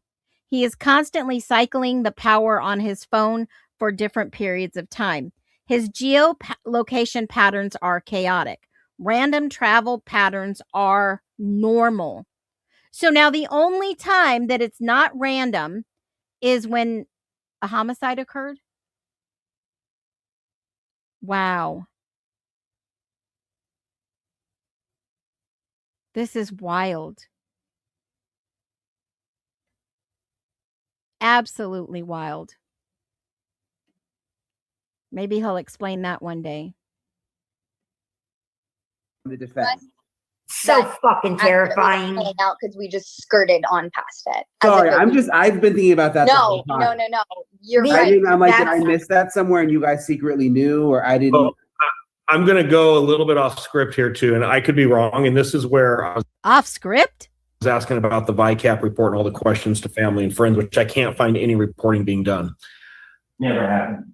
The little bit that I have dug into, I also believe it's possible that Brian Koberger could have been at that house at certain times and not necessarily even been noticed. I think he could have blended in very easy. A large group of guys specifically, but a large group of college kids hanging out near around the house may not have triggered what everybody thinks necessarily. I'm not saying. Wait a minute. So now you're telling me that the majority of college students in the area were hanging around with an incel. Is that what Cy is selling? That there's evidence of him breaking in the middle of the night and snooping around the house. I believe there's evidence of him late at night being at, near, or in the house, but it's also at high traffic times in that. Then why didn't they find other DNA? Why didn't they find other DNA or evidence that he was inside this house? General area. And I believe he could have blended in really easy. I don't think he could have blended in really easy, folks. Do you guys think he could have blended in easy with all those undergrads, all those college students in a party town? Come on. You got to be kidding me. The other thing I'm going to throw back to Steve that is just mind-numbing to me is there is a pattern of him looking at multiple houses. I believe he's a serial killer. I believe that was the intent here, was he was going to start his serial killer spree, if you will. On a dead-end road?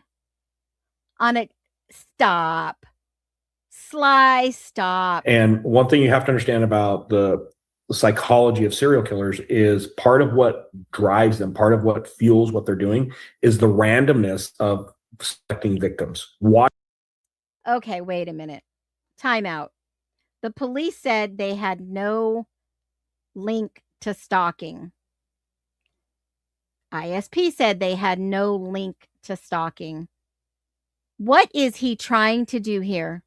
Watching victims and thinking in their head what they could do. That is a huge piece of serial killers. And I think he had multiple targets throughout the entire Moscow Pullman area. And when you look at his phone at night, that's what he's doing. He is going around hitting these different houses, watching people, interacting with them potentially. I cannot find. Could he have been doing his own investigation?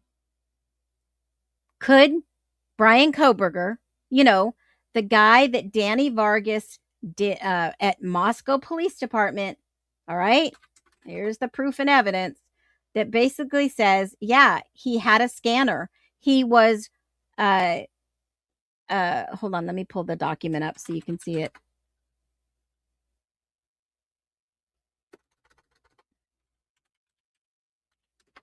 All right, Danny Vargas.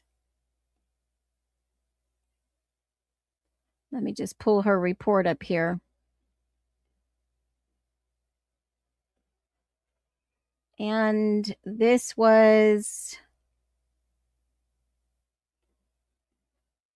what day was this? When it was with the accident took place.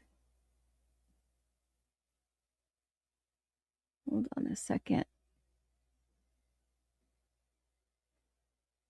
I also noticed in that Connor's list of Amazon purchases, it never shown the vegan supplement purchased, and it never shows the iron, the equipment that they said he bought. There was never an order in that download.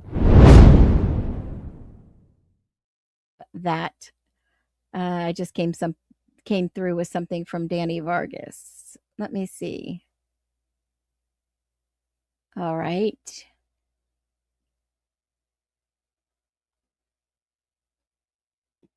And what document was that? Hold on.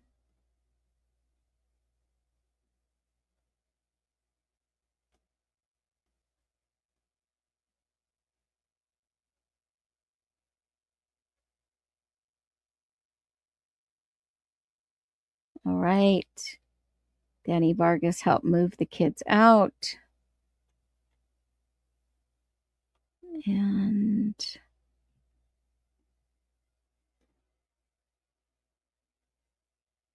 metal detector. Okay, here it is. Here is the document from Danny Vargas, supplement 174. On 11/12/22 at approximately 11:40 at night, Whitcomb received a hit-and-run accident in the area of Pullman, yada, yada, yada. That was the Carmen Fernandez. Later was arrested in the subject and was booked. And then she later reviewed the videos. I did not see a vehicle matching Koberger's vehicle in any of the videos on Brandy Way or in the videos near Northeast California Street. The longest video recording on Brandy Way starts at 11:43 hours and runs for 1 hour and 21 minutes. All of the videos captured Brandy Way, and that was the area by Brian Koberger's apartments. And basically, while reviewing Koberger's cell, because this is Koberger's cell she's looking at, I located a screenshot of the Whitman County Jail register with Carmen Fernandez's information. The last modified date was 11/13 at 6:27 p.m. So this was way after the homicides in the evening. This image was taken from Yik Yak. In Koberger's Chrome tab history of his phone, he searched Google for Broadcastify Pullman Fire and Police Dispatched live audio feed. So obviously he was listening to some type of scanner. He was documenting some type of crime that was happening in the area, especially crime in college towns. So do you think maybe he could have been documenting crime in college areas? Cyray. Any hit where somebody's taken the phone records and mapped out all these locations and then gone to law enforcement reporting to say, hey, what reports of a prowler, suspicious person, stalking type behavior, like just give us all the calls for service in these different areas and see, can we match up? Hey, he keeps going back to this other house on the northeastern side of Moscow. Oh, weird. The neighbor across the street has called in 3 times about a white car. Like, how does that change this investigation dramatically? And these are some of those things that I keep saying are just completely absent from this investigation. And the only reason I'm saying all of this part, Olivia, is I personally want him to get the appeal. I say, let's bring it on, get a new trial. But let's do it right. You didn't even let's have get a the right trial. investigators involved, and let's go show the world just how depraved this guy was. Let's bring back the death penalty, make it happen. I worry that they don't do that and they fall back on this. Well, he's not going to get the appeal. We're not worried about it. Oh, crap. He made the first hurdle. He's not going to make the second hurdle. We're okay. And then all of a sudden we find ourselves in a position 5 or 6 years from now that there is a real possibility of a new trial, and they haven't done anything to patch the holes from the first round. And that's where I've been very vocal with anybody who will listen. The time is now to start this investigation over, to do it, just document it, get it done. It's not a crazy expense. I mean, we've done everything at our own expense. I probably have about 50,000 invested in my Koberger nonsense at this point. Like, there's people like myself and other people and stuff that you guys are doing that you can do this the right way. I think it's all about getting a mental mindset of where this thing can go, being very real and truthful with the victims' families to explain, hey, here's a number of scenarios. And even if it's a 1% chance, it's something that we need to discuss. And hey, how do you combat this? If lightning strikes twice here, how do we make sure this guy never walks? Because that, at the end of the day, is the real goal here. This is why I've been so outspoken, is we can never allow somebody like this to walk, especially if four murders. The FBI told me, they looked at me like, Steve, I know you're concerned, but do you think somebody with 4 murders is going to walk? We have to do everything perfectly. And it was crazy that when you told me that you felt like there was more mistakes on that side, I was just like, and that was the side I was almost going with. If the other families would have told me, kick Kaylee out and you guys go do your own thing, I would have. But they were like, no, we want you to be the loudmouth and pretend like we don't like you. But the truth is, if you're not here, we're all in fucking trouble because now we got to get our heads out of the sand, Yeah. So you don't think it was just... Make sure I hit your points there. Sorry, what were you going to say, Christy? So you don't think it was just... Sometimes I think that people just put too much thought into it. And I think, look, he happened to spot one of the girls at some point in time. He started following them to their house, started watching them, found out that it was, a house full of girls, perfect for him, score, everything that he was, really. Logically, it was not a house full of girls. If he had been stalking, he would know that Ethan stayed there 6 nights a week. Hello. What part of logic have they missed? Needing and wanting, and he started planning on murder, and obviously had his knife and whatnot, and finally that night he just pulled the trigger and went in. I mean, like I don't understand why everybody thinks it's so elaborate, you know what I'm saying? Like, well, because that house is a dead end road surrounded by other houses. Okay. Yeah. But here's the thing, Mom. he decided back before he ever moved to Washington that he was going to kill someone. He decided way back when that he was going to kill multiple someones if he was able Back to in continue Pennsylvania. getting away with it. Okay. Like in Pennsylvania. What? What? Did they just say he killed somebody in Pennsylvania? Where did we miss this part? I don't understand why everybody thinks it's so elaborate. You know what I'm saying? Like, well, because that house is a dead end road surrounded by other houses. Okay. Yeah. Yeah. But here's the thing, Mom. He decided back before he ever moved to Washington that he was going to kill someone. He decided way back when that he was going to kill multiple someones if he was able Back to in continue Pennsylvania. getting away with it. Like in Pennsylvania. What? Has anybody heard that Brian Koberger killed in Pennsylvania? I have to clip this. Hold on. Because you know that this is probably going to be edited or disappeared. Let me just do this. Saying, like, well, because that house is a dead end road surrounded by other houses. Okay. Yeah. Yeah. But here's the thing, Mom. He decided back before he ever moved to Washington that he was going to kill someone. He decided way back when that he was going to kill multiple someones if he was able Back to in continue Pennsylvania. getting away with it. Okay. He Why walked did he into come that to house after 1. He didn't walk out after 4. He didn't anticipate this. He thought he'd be way better at it than he was. But part of his game is that he's a hunter. So it gave him an adrenaline boost to see them out in public, to follow them without them knowing, to do these things until that was no longer giving it, that drug hit wasn't enough. Until 100%. it just kind of became this. He knew he had to do this. There was no getting out of it. He had a separate bank account with money that he had put in there that he hadn't touched, and he was broke as a joke. It's not like he had a ton of money to spare. Starts using it in Fantasy cash. fund. Fantasy 101, because at the end of the day, he's just an addict. And the drug that he's chased has always just been different.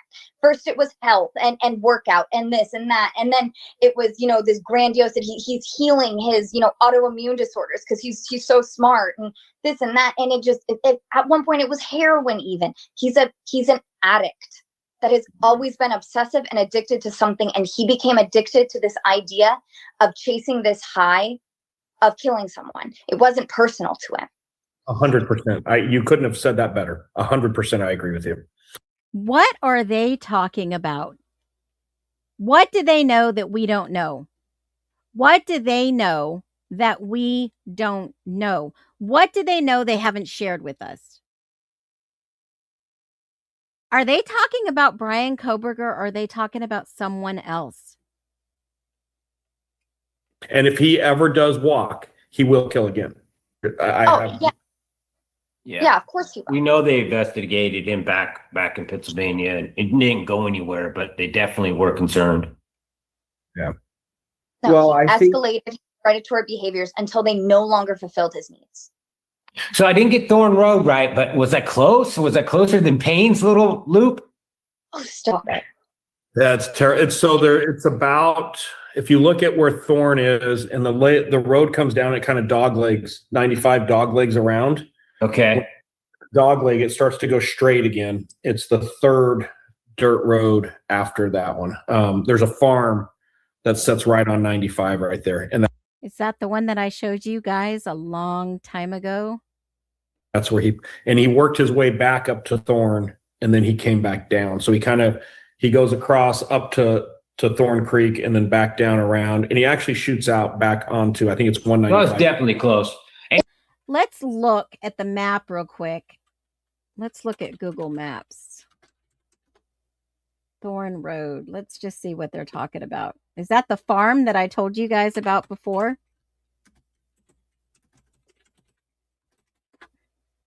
Let's just see. All right, let's just take a peek at this. So we're at Thorn Road. Thorn Creek. Oh, look at this. Interesting. Is that hold on, let me go out a little bit. 195 is right there. 95, Thorn Creek.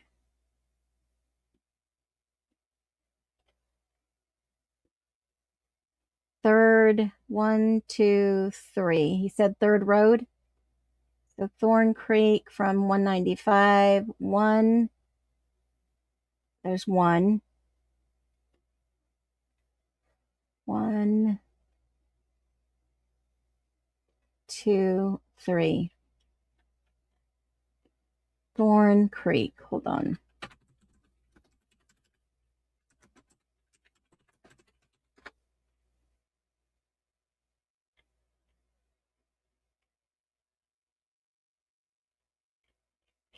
Let me just take a peek at this.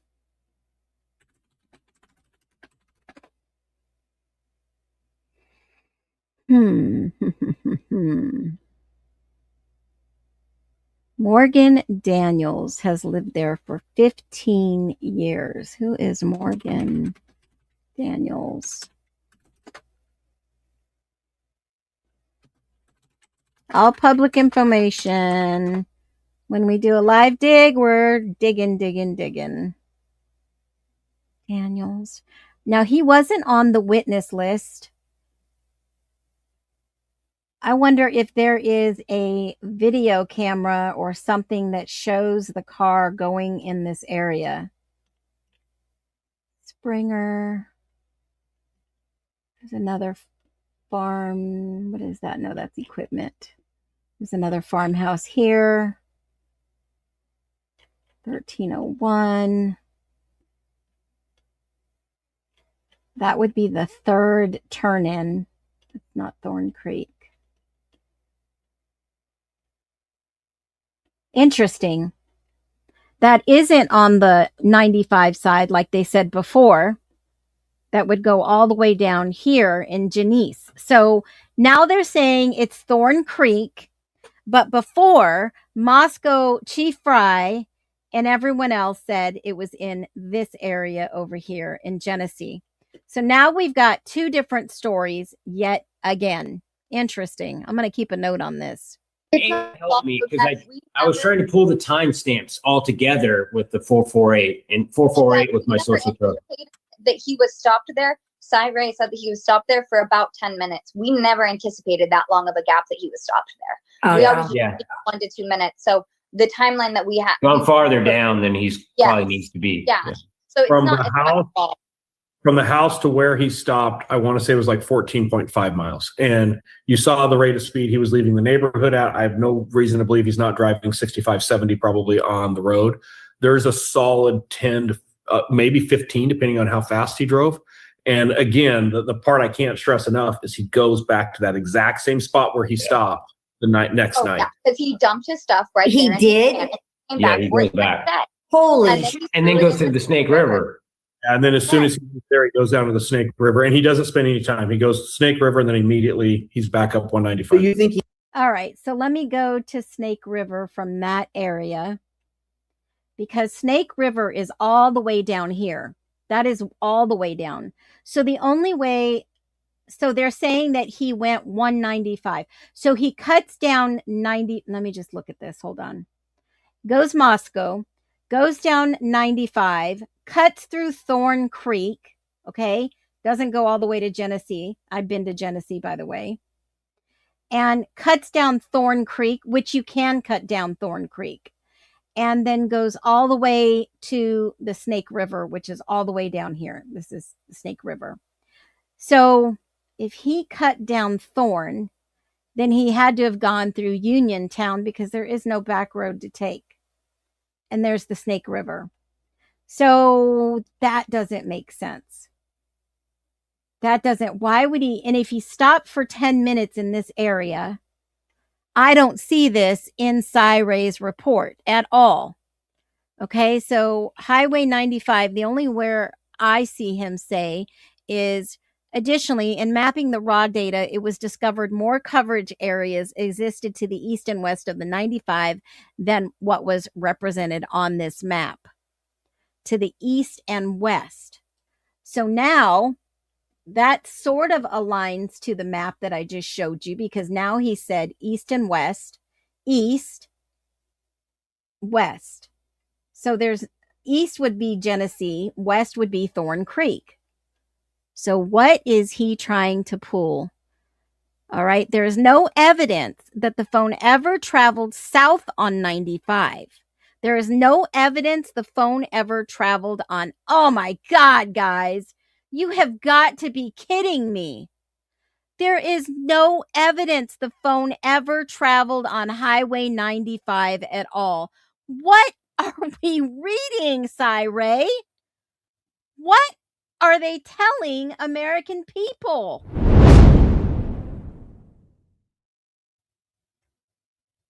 What is going on? What is going on?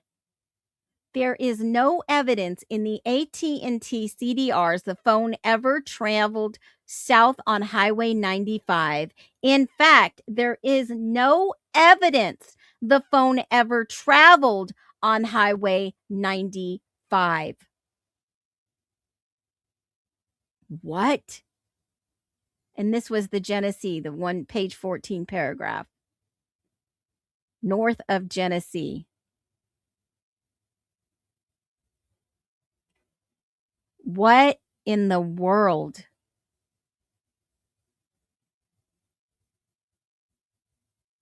You guys, when did Cy-Ray sell out? After he filed this in January 25? When did he sell out? That's my alleged question. He left the stuff there and went back and got it the next day and then dumped it in the river. Yeah, and I'll give you guys my theory. I would be really interested in your feedback here. But looking at everything that I've seen, I believe Maddie was the target. I believe Maddie is who he interacted with earlier. There's some other things that kind of support that. I hope a lot of this comes out at some point. I think.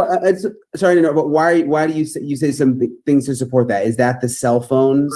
Yeah, there's a lot more collisions between Brian's phone and Maddie's phone than any of the other victims. And what I'm saying about collision is they start to occupy the same space at the same time. And there is a little bit more of a pattern to that than with the other victims. Didn't Maddie that night before all this happened get in a Uber on her own and go to Pullman? Didn't in Broken Plea, let me just grab this.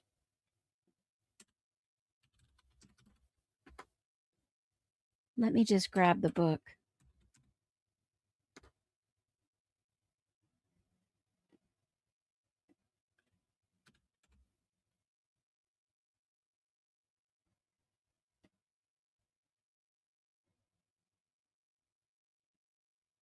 In Broken Plea, it was said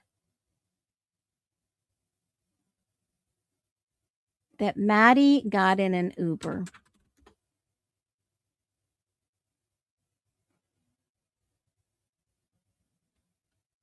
Maddie.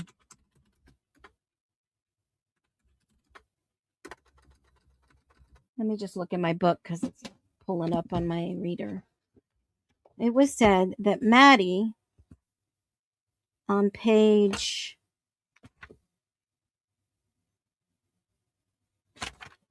2,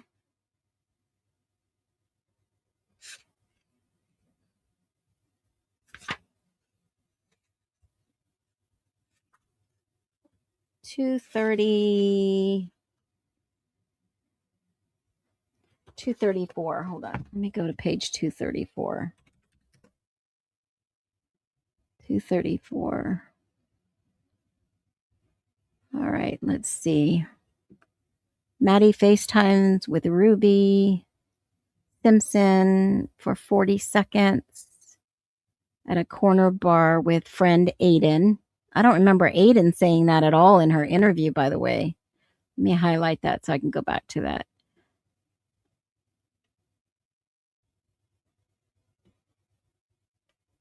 Okay, hold on. Let me go back.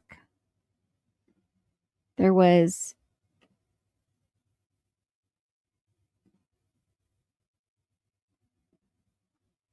back earlier in the day, Matt Eason's Instagram. It was somewhere around here.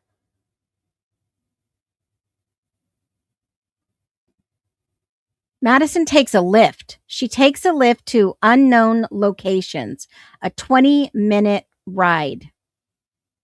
Unknown locations. Why would someone just get in a car and go to unknown locations? That's Madison. And what do you mean? I know you don't have all the data in front of you, but like in different locations, or like what? I want to say August 28th, but I could be wrong if that's a Sunday. The first Sunday after the full week of school starting in August, it's Maddie's phone that I think interjects with his phone in Pullman, and this is the apartment complex right next to Brian's. And they start off at like the student center at WSU, and they move up to an apartment complex. And I think there was an interaction there that could have been the first crossing of paths.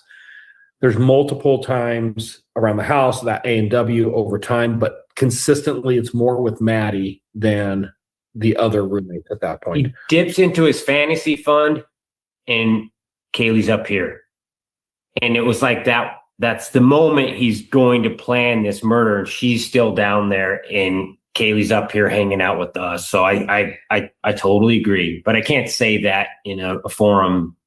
And you guys know better than I would. I think the fact that Kaylee is in the same bed as Maddie that night is somewhat of a fluke. Like, right, that wasn't something he could have predicted. So what I believe starts as a targeted one victim thing very quickly rolls into two. I think Xana interrupted that. And I think there's great that's the scream.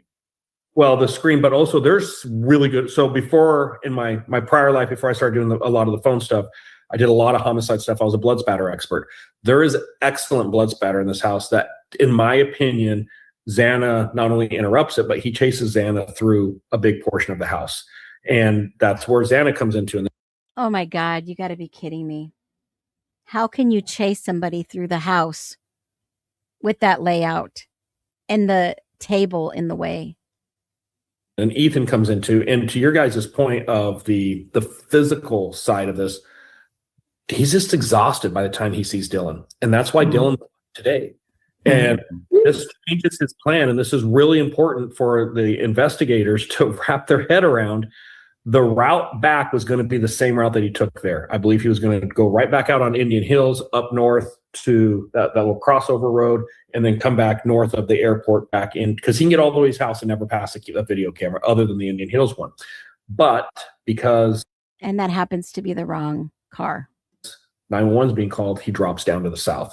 So I think it went from 1 to 2 to 4 very, very quickly. Then there's the interruption, which completely throws him off his plan. He doesn't know what to do, but he's smart enough with he's staying on prosecution script. Everything he has on the criminologist side, which, by the way, I completely agree with you, Olivia. He is a terrible criminal. His PhD program is a box of rocks. Yeah, but he is smart enough to know. He got fooled into taking a plea deal. And maybe looking for a white car. I shouldn't go driving back through campus driving a white car with a car full of and the path that you were talking about where he went, I think Indian. And he had his car for how many more weeks before he left for vacation? Hills Road. Everything he did was misdirection. So he didn't want to come in from west to east. He wanted to come from east to west. He was playing the same game. So if he did get caught, he wanted it to appear like he was coming from the opposite direction of where he really came from. All right. I do have to go. Okay. She changed. What? Was this edited? She changed. Campus driving a white car with a car full of and the path that you were talking about where he went, I think Indian Hills Road, everything he did was misdirection. So he didn't want to come in from west to east. He wanted to come from east to west. He was playing the same game. So if he did get caught, he wanted it to appear like he was coming from the opposite direction of where he really came from. All right. Oh my God, they clipped this. How in the world? You want me to clip it? Hold on. They edited this. Hold on. Let me edit it. You want me to screen record this? Hold on. This is wild. This wasn't a live interview. Of course Campus not. driving a white car with a car full of And the path that you were talking about where he went, I think Indian Hills Road, everything he did was misdirection. So he didn't want to come in from west to east. He wanted to come from east to west. He was playing the same game. So if he did get caught, he wanted it to appear like he was coming from the opposite direction of where he really came from. Right. I do have to go. Okay. But I just want to. All right, guys. Man, that was awesome. I really appreciate Cy. And Brian, thank you for putting this together. It wasn't a gotcha. It was organic and parent and talking with people. I really appreciate it. Thank you for honestly having such a you. platform where I do genuinely feel like we have said more in this than we've ever really said publicly. And that's honestly 100% due to you and how you choose to, you know, be a journalist and the open environment that you foster. And Ray, I just wanted to say thank you. You know, it is what it is. I understand what you're saying, and I appreciate your time more than anything else. Just being able to, you know, talk with us and meet on a playing field together. My little 5 minutes that I have, I'm literally going to go to bed with nightmares now because of the hearing him say that he was in the living room and then hearing him say that he went back to that same spot the next. Of course, that's what they want everyone to continue to believe. They want the looshing to continue. And almost 700,000 views since this aired. They are literally, in my humble alleged opinion, trying to continue to taint a jury pool, folks. People have said it. I've thought about it. There it is. It is. And I'll tell you, you know, that is totally 100% grotesque. I would have to agree. You know what? When I think about this case, I think about who they have put out in the mainstream, how they have painted people in the mainstream media. Because we know the mainstream media doesn't always tell the whole story, right? We know that. There's no illusion here. Our community is looking at the truth. And just FYI, sometimes things happen the way they do for a reason. And yes, I was sent the screenshot from Pav, right? Jay Embry. I was sent that screenshot that he basically said, oh, congratulations. Phoenix is this one. I don't know if you guys have seen this. Let me just share this one real quick. And I'll address it here since you guys are so amazing. He put up there in regards to the article that was shared, just wanted to congratulate Phoenix for going mainstream. Thank you, Pav. I really appreciate you telling all your viewers exactly to go and read the article. And if you go and read some of these amazing comments from people that tell the truth, we all know Phoenix, the justice seeker. The people are getting the word out fearlessly. The people are paying the public records and FOIAs. All right? And then whoever this is, Phoenix is crazy. I never got the impression she's in love with Koberger. It's a different kind of crazy. The media did her dirty with this one, though. That's harsh. Okay?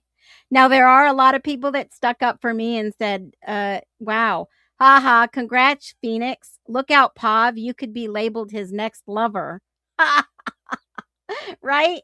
And I've never said, woe is me. I've never said, feel sorry for me. I've never said that. And I've never said, oh, this is happening to me. No, this is happening for me. This is happening, and this isn't even about me. This is about Brian Koberger and his innocence. Was he coerced into a plea deal? Was he framed in this case? Who are the other 3 unknown male DNA? Yes, the media may have done me dirty, but This is for Brian Koberger. The website justiceforall.com since yesterday are up 6,485% on Wednesday compared to your typical last week. Great work. Keep the momentum going. Shout out to the Daily Mail. People are asking, who is this woman? Is she really in love with Koberger? And when they find out I'm not, they're taking people seriously. All us true crime truther community should bind together in unity. This isn't about one creator or about another creator, about someone that says, yes, and Jules, I have the post that you rapidly deleted about this article saying I had mental issues. I have that. That's defamation and slander. And you know that. But I'll say this, and I'll say this only once. I've been afforded enough grace in my lifetime to know when people like this that have their own little true crime channels are a little unhinged. I will say this with my full chest. Karma is a bitch. No cougar, no interest, just looking and searching for the truth. And I won't make any pot shots or say anything negative about other people because that's not my goal here. I'm not trying to get you to watch my channel, to watch the drama. If you want that, you can go somewhere else. I worry about our future freedoms. Yes, folks, I'm the real deal. Y'all, thank you so much for being here. Thank you for the love, the support, the likes, the comments, the hypes, tags, all the above. Y'all are amazing. Let's keep it real and let's keep it truthful. Everyone be well. He's innocent, and it's up to the state to bring evidence and a jury to decide if that's different. Essentially convicted in the media. You don't have to read but a few articles to see how negative they are about him. He has a right to have this information withheld, brought out in public, so that people can see it's not this neat little package. So people can start to wonder if Brian's innocent. Your Honor, Brian is innocent. They call it the August effect. A quiet pull, a heart's compass, finding its gravitation. A promise whispered to the future.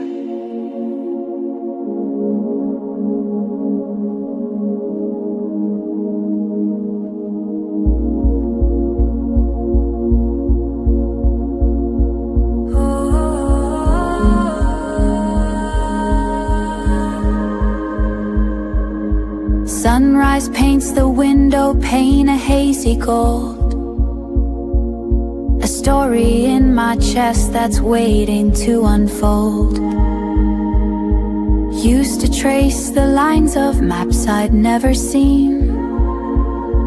Now the greenest pasture grows from deep within.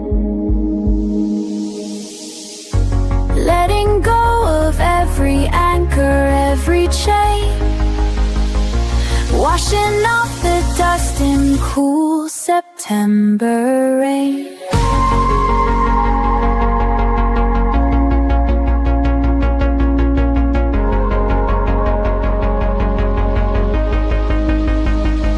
This is the freedom, wild and new, the future calling, breaking through a heart's true north, the sky of blue.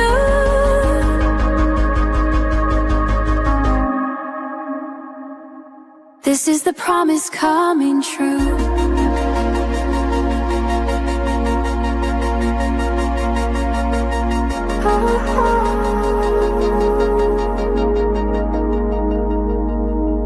The road ahead is unwritten, vast and wide. No need to run, no reason left to hide. Every step a choice, every breath my own. On this open field of chances I have sown.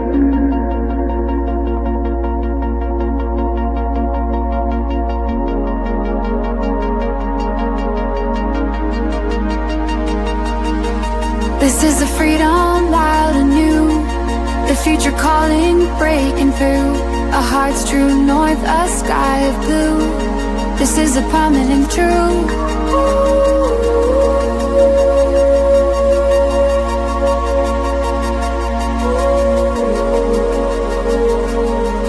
The August effect, I understand it now. It's the faith you find somehow. The promise coming true for you. The greenest pasture.